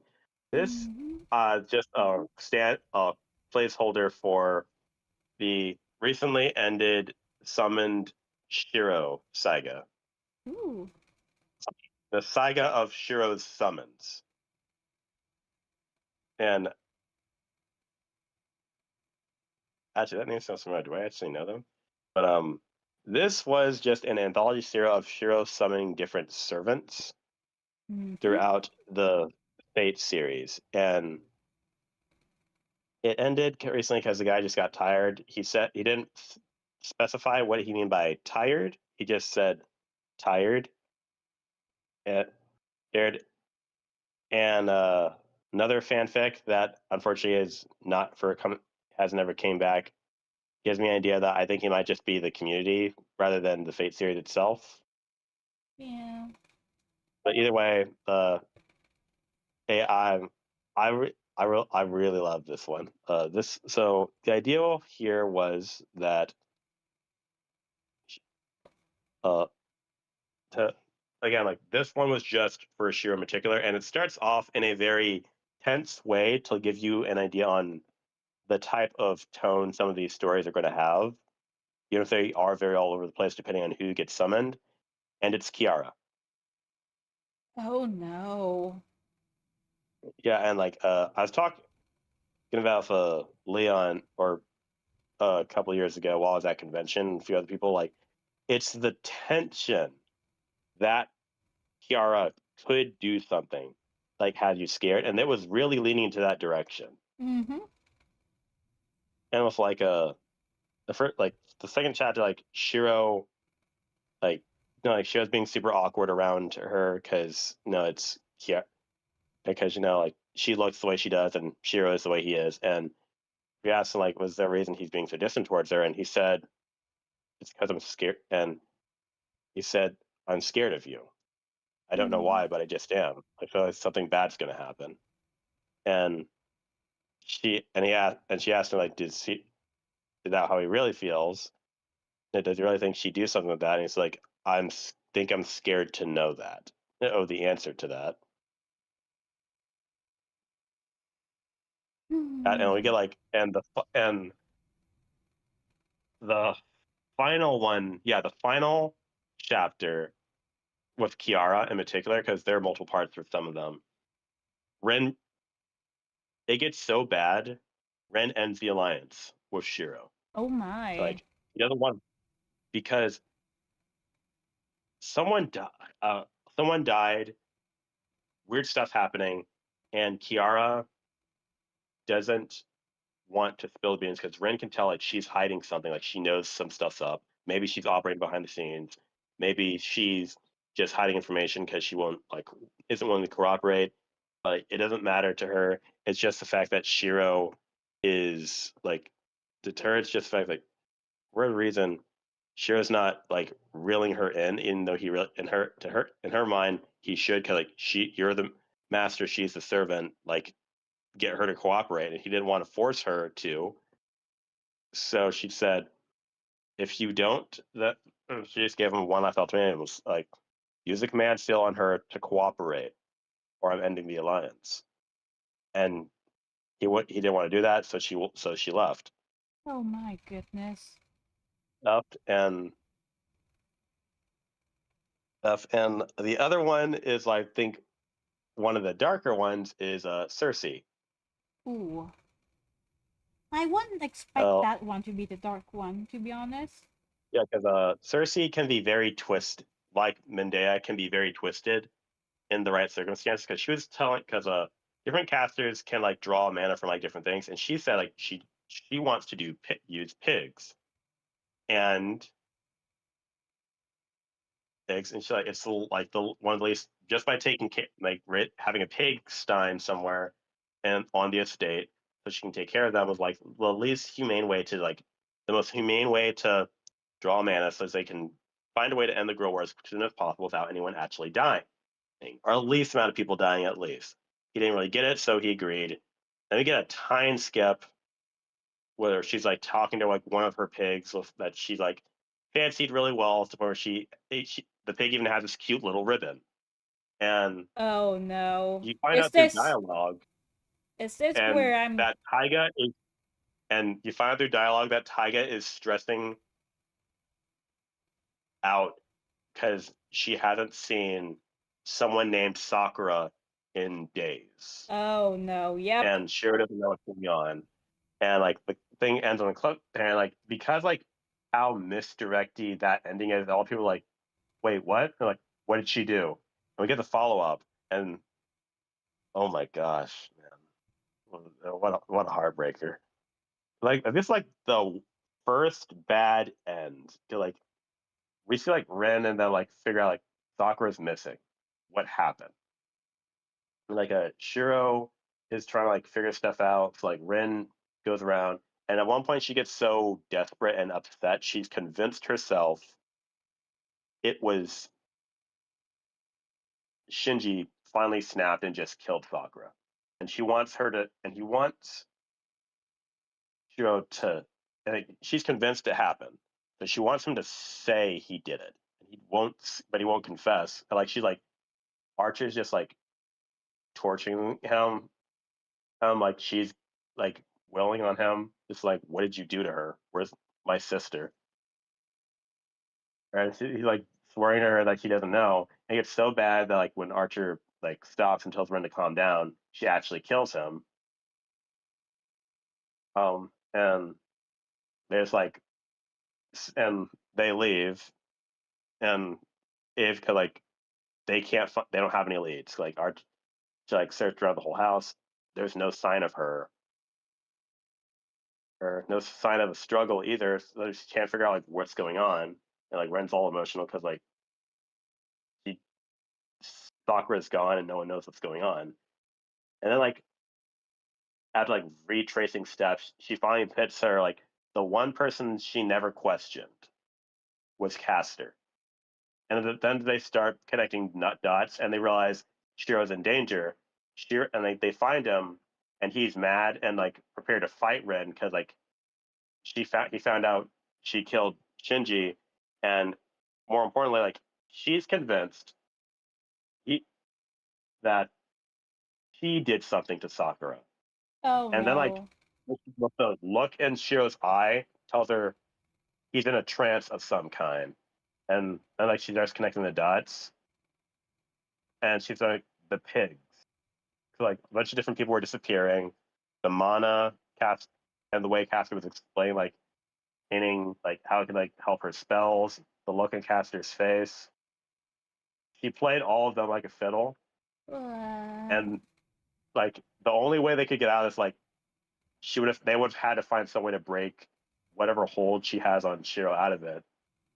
But he was like, but they were too. It all just comes out. They were too late. She played them like, and she won. Like, and that hurt. It hurts so much. Like, oh my gosh.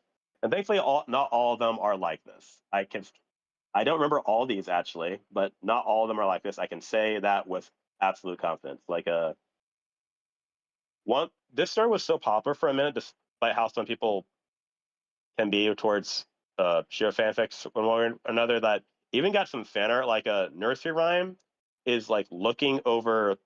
Nursery rhyme is essentially a rejected segment of other stories that the author couldn't figure out how to make a whole story for, and she's just looking through like different stories to try and figure out how to give her master a happy ending. Aww. Because Nashi said himself, it's his hero story overall is very sad because he never gets to live a full life. But he very rarely gets to live a full life. I have to the point where like he made Muramasa's Shiro in mind, and as like this is what Shiro would be like if he got to actually be an old man. Tomoyo is really good because it starts off pretty fun, and like the second one is very sweet, where she's using her foxes to try and help him train, Aww.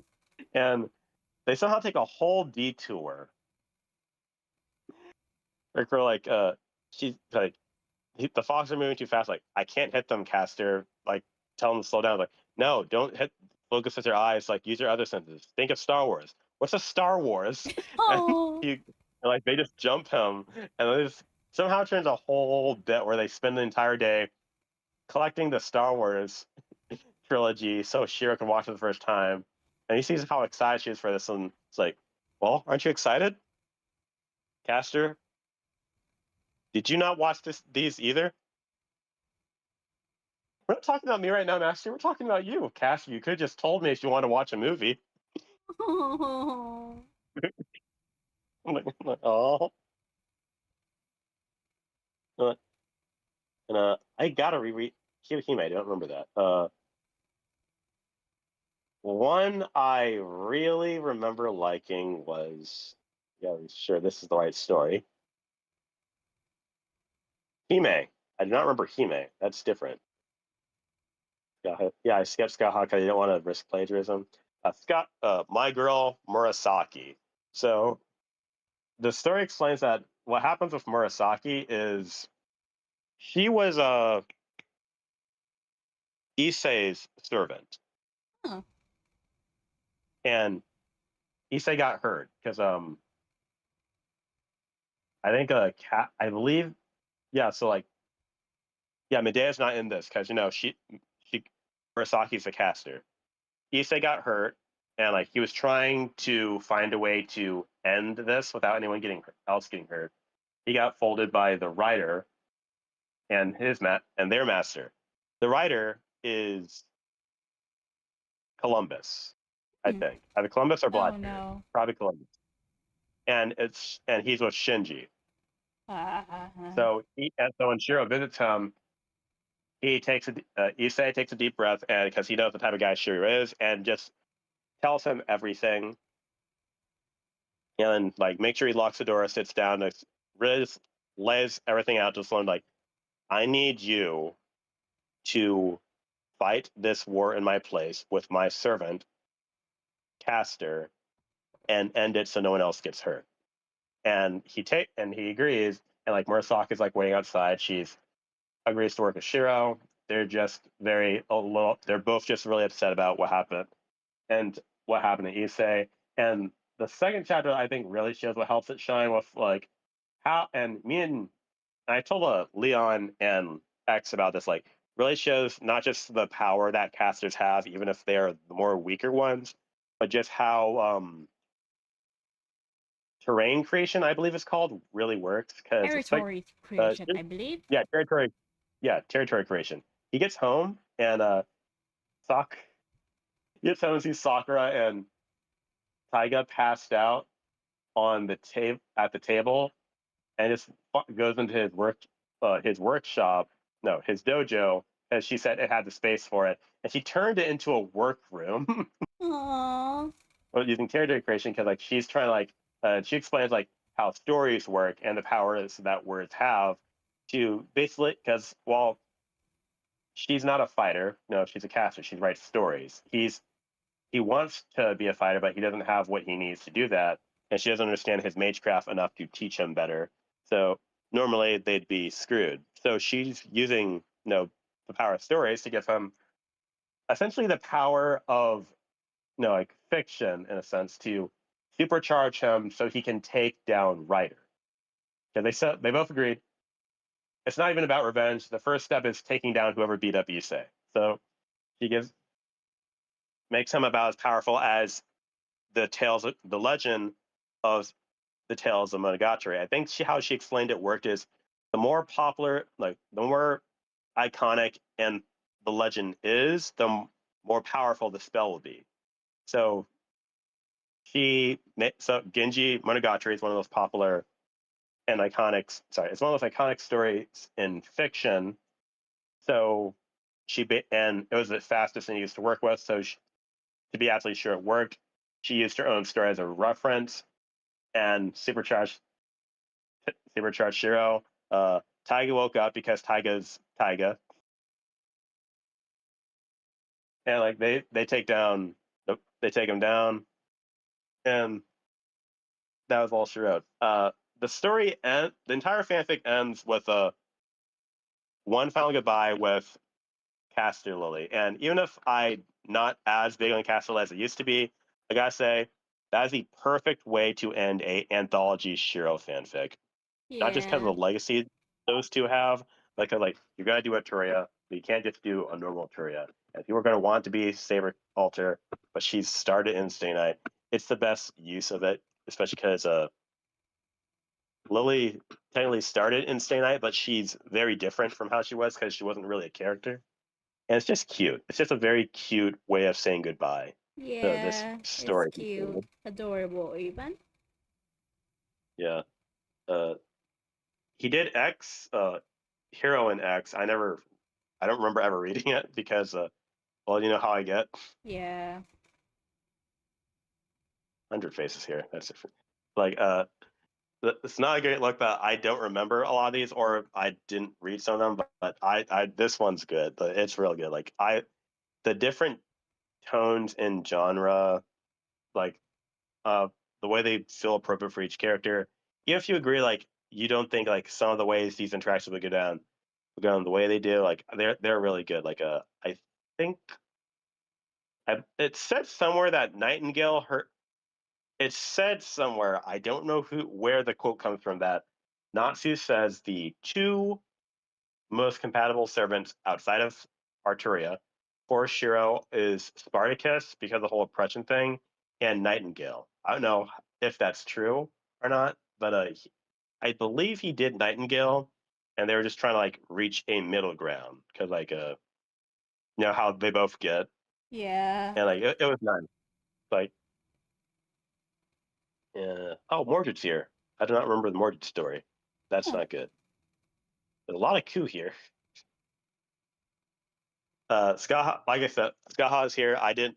I am inspired by a lot of Skaha stories. I tell myself I don't think I want to read this one over because not that I think it's bad, just like uh Alan Moore said like sometimes you gotta read like bad stories to because like, if you read too many good ones, you're always gonna be a little scared thinking, am I actually just plagiarizing this person's thing or is it gonna be me? But I'm gonna just get over that and just give this a shot anyway because I love Skaha. She's one of my favorites. Aw. And while I don't actually have it here, that does remind me the story that turned me into a Skaha fan was it's listed in the Grand Order section somewhere, but very similarly like Skaha got summoned in Stay Night. It's a very simple Skaha is here instead of Arturia. I don't actually remember who the Saber is actually looking back, but and like Q's caster like she cleans his clock, and I really love how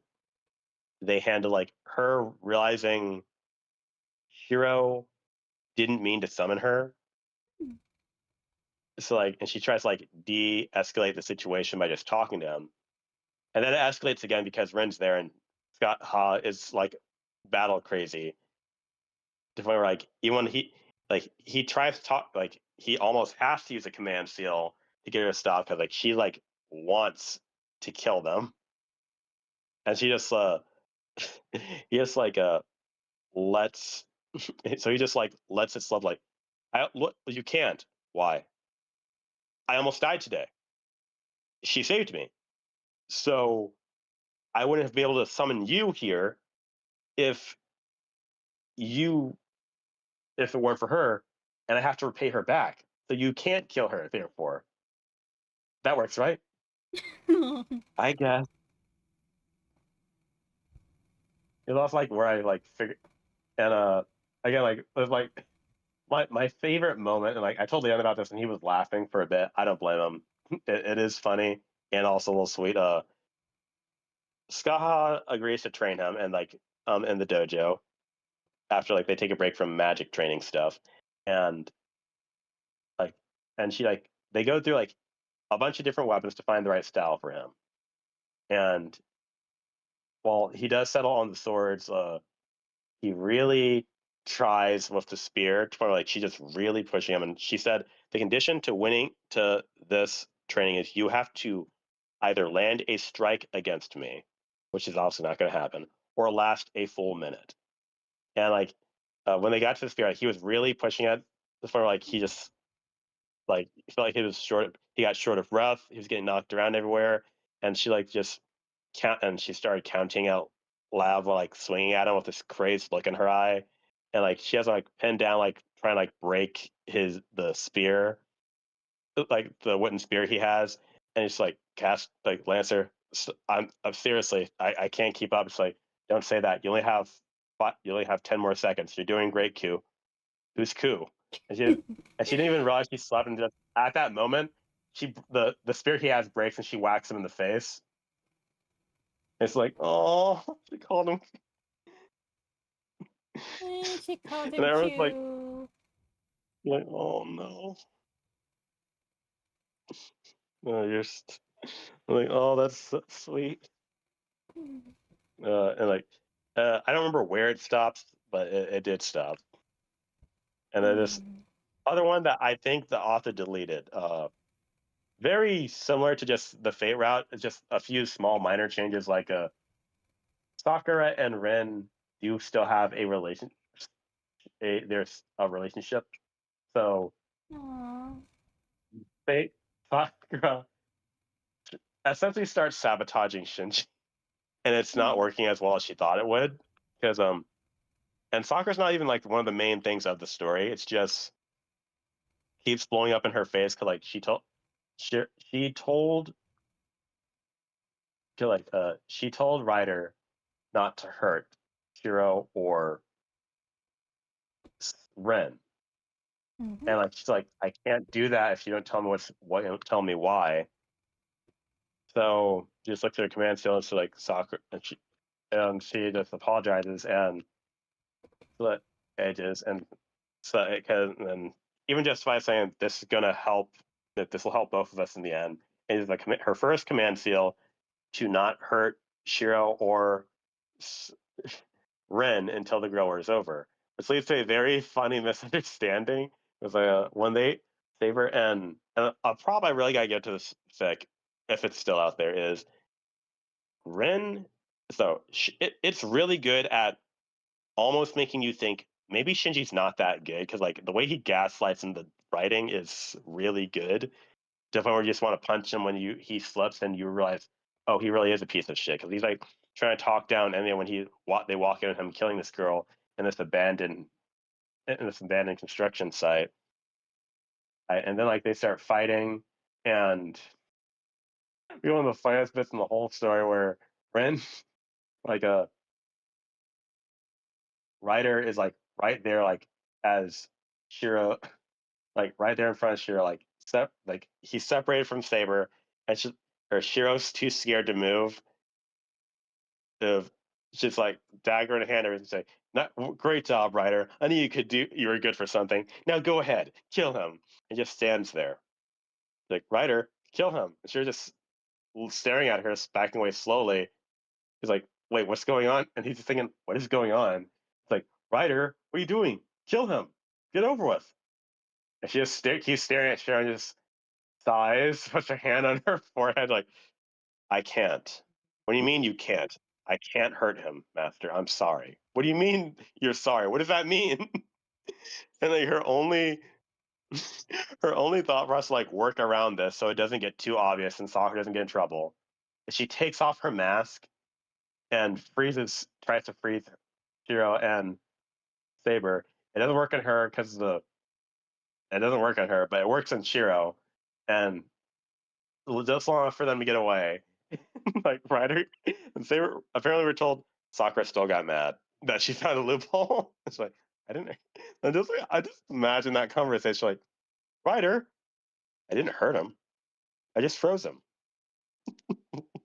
Ryder, that's not okay. Aw. Uh, yeah, like that was everything I had. This was fun. Yeah, it was. Yeah, I don't know. I don't know how much longer I'll be able to do this, because unfortunate. Wait, which one is it? I don't know how much longer I'll be able to do as the whole Discord thing happening. Yeah, Unless I just find an alternative so I can like get in contact with you. yeah. I'll keep a But I'll lookout cross. too. Yeah, this is fun. I'm Yeah. going to a convention in about 2 weeks, so I'm really Nice. excited for that. Yeah. My first one, I'm going to one in 4 days in total. Huh. So I'm going for the whole time instead of just like 2. Oof. Oh, 6 voice actors going to be there. Oh, that's fun. I don't think he'll have a print for him, but the last time I met him, he said he generally remembered Sig and told me about how fun it was recording that thing. And I told him I just told him like just how important that fight scene is to me. It was like him just going all in, screaming his head off. Yeah. It, it's great. If I'm lucky, maybe I can get him to sign Aw. autograph. If you do, can you send a picture to me? I kind of Yeah, want to sure. see it. You know how much I love Yeah, Siege. me too. Hmm. Like, I tell people like, no, like I don't like have him like, I don't love him as much as I do like, I don't think I love him as much as I do Ritsuya or Shiro or Lone Hanako, but I adore like his romance with John. Like, it just makes sense to me. I love it. Like a kid who was quite literally born into cruelty, not being able to see the good in humans, and then the one person who, like, the two people who showed him kindness are like the ones he's attached to the most. And John, like, being so sworn to her oath, she generally is horrified at the idea that she wants something for herself. Like, it works. It works for me, especially because I'm not one of the the most romantic things I've ever heard. Or it's apparently explained that the reason they reunited is that John took completely cast, like, ejected herself through sheer force of will from the throne of heroes oh and became my. a pure spirit so she could go to the end of the world, which is in Avalon apparently, and be with Sig. And that took so long, and by the time the collab happens with Grand Order, 50 years have passed and it still hasn't happened yet. And that's why John's not in the story, because he's still waiting for her. Like, Oh, so that took a while. that's cute. I'm not the biggest Yeah, fan of the ship, but I get the appeal. It's romantic.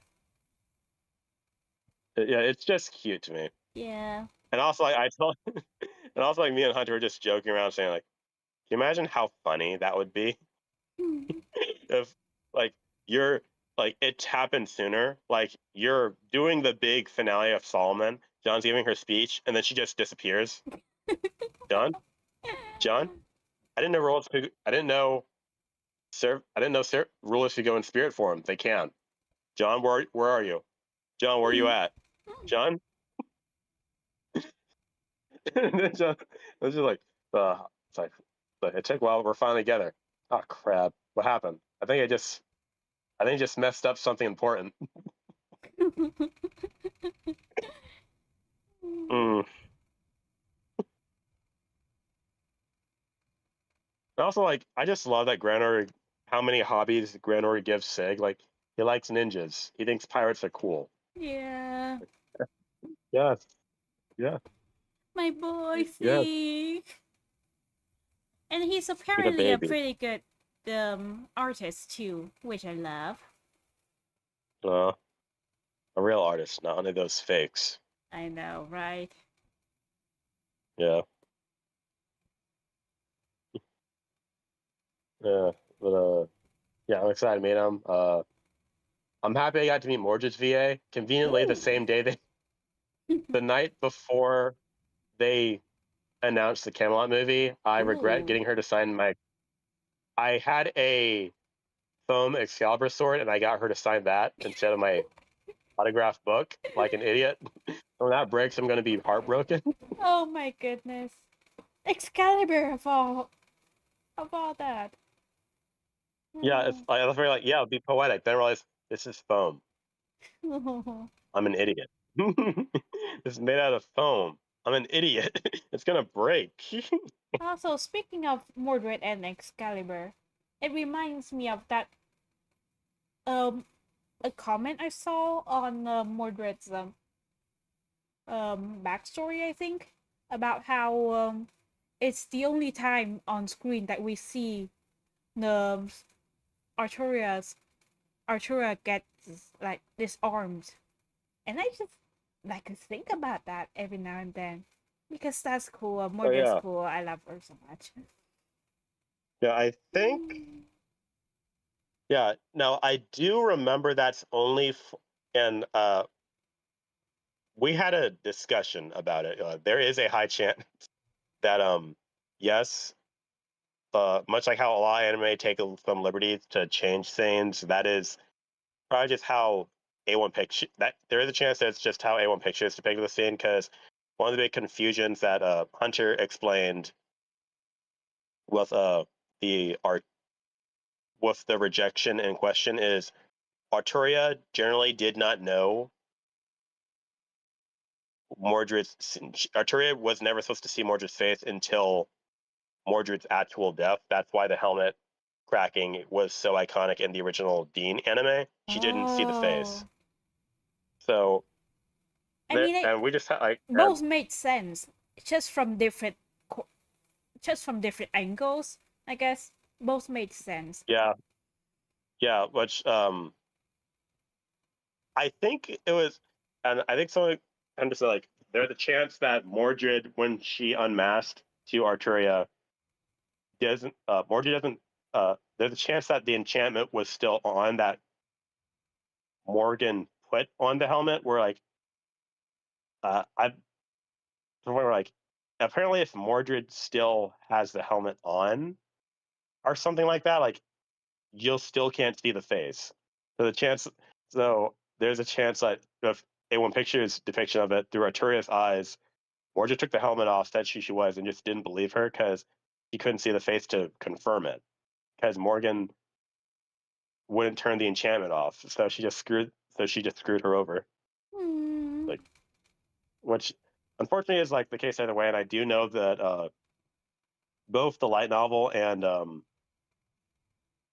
apparently the movie version. Oh no, yeah, the movie for the first Camelot thing.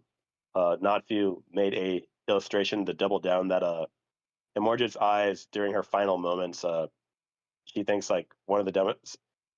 Mordred's thought process on the rebellion was like, even if she got accepted, thanks to what Morgan did to her, she's essentially a ticking time bomb. It Oh wasn't the yeah. throne; it's her obsession. So even if she got it, it wouldn't be enough. It would never be enough. Camelot was going to fall either way. So like, Yeah. and like, and like, and y'all wonder why I hate Morgan because she's the one who did this to her. Man, that Yeah. sucks. I hate Morgan too. Oh my. So much so that even though like um the Morgan we can summon, it's technically a different person. I still can't stand her. Even Yeah, disregarding like my gripes with that summer event about how they treated Ritsuka. yeah, I didn't even play it. Like I actually I'm actually proud of myself this time. I actually put my foot down. Like, no, I'm not doing this. I'm like I'll roll to get the one character I'm trying to grab on this. My fox girl, Shizuka. Mm-hmm. Shizuka. But man, oh my gosh, I was heated and not a good not a good timing because I got COVID after I got COVID the Ooh, day that that string got announced a second time. But man, because like there are so many other characters, and you're giving Lost Belt 6 summer events, all summer variations already. You got to be kidding me. And I yeah. like and I like two, and I like the two, and like yeah, like the two fairy nights they made are great. I like those two, but like, can't you just do this later? I know, right? Uh, anyway, it's about to be it's about to be midnight for me. Yeah, I'll let Yeah, you go. yeah.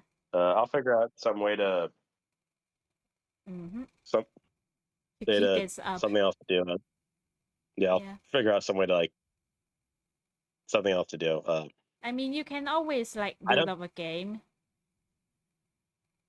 a game. Yeah, to do on your stream. Oh That's yeah, what you meant, right? I'll have to figure. Yeah, I'll have to figure out how that works. Yeah. Along Game capture. with yeah, game capture. Same with I really before Discord screws everything up. I really want to do that Naruto tier list, but I got I got a lot of research to do. Yeah. I have no You know, idea. I don't know much about Naruto, so I can help you with it. yeah, I'm sorry. It's mostly just like me doing a rate the filler arc tier list because I will Ooh, always that's fight. fun. I think a lot. Yeah, will always fight. No, but like a lot of these filler are actually good though. It's just the later half of the series when it's about to end to get to the big final battle, that's when it gets annoying. Like some Yeah, of these are generally really good. They do a lot. Like one of my favorite characters is Hinata. And I love what they do with her in that filler arc. yeah. So good. Plus, she kind of needed that um character development. Yeah, like the whole idea like they had from why they did it is because like they said, okay, so what if we like do this thing to develop a bunch of characters we didn't get to spend too much time with in part one before Shippuden happened, and like they did it really well. especially because as I was thinking of the idea like about 2 years ago, I thought, no, wait, this has to start strong or it's going to be lame, and like the Prison Break arc is really bad, and they were like, no, wait, hold on, actually, that it starts off like this cluster starts better than I thought it did, because like Mhm. soccer, you have to go first. Yeah, we're still in there, Yeah. Alright, I'm man. gonna end stream now. Thanks for having Okay, me. you're welcome. I'll make the VOD and like at you for the collab thing, so we can both get something out of it Uh-huh. at some point. Alright. This was fun. Okay. It's fun. Bye-bye. Bye. Bye-bye. That was a long while. I don't mind it though. I love talking with Flash. Anyways, thank you all for coming today, and hopefully we'll see each other in the future. Goodbye!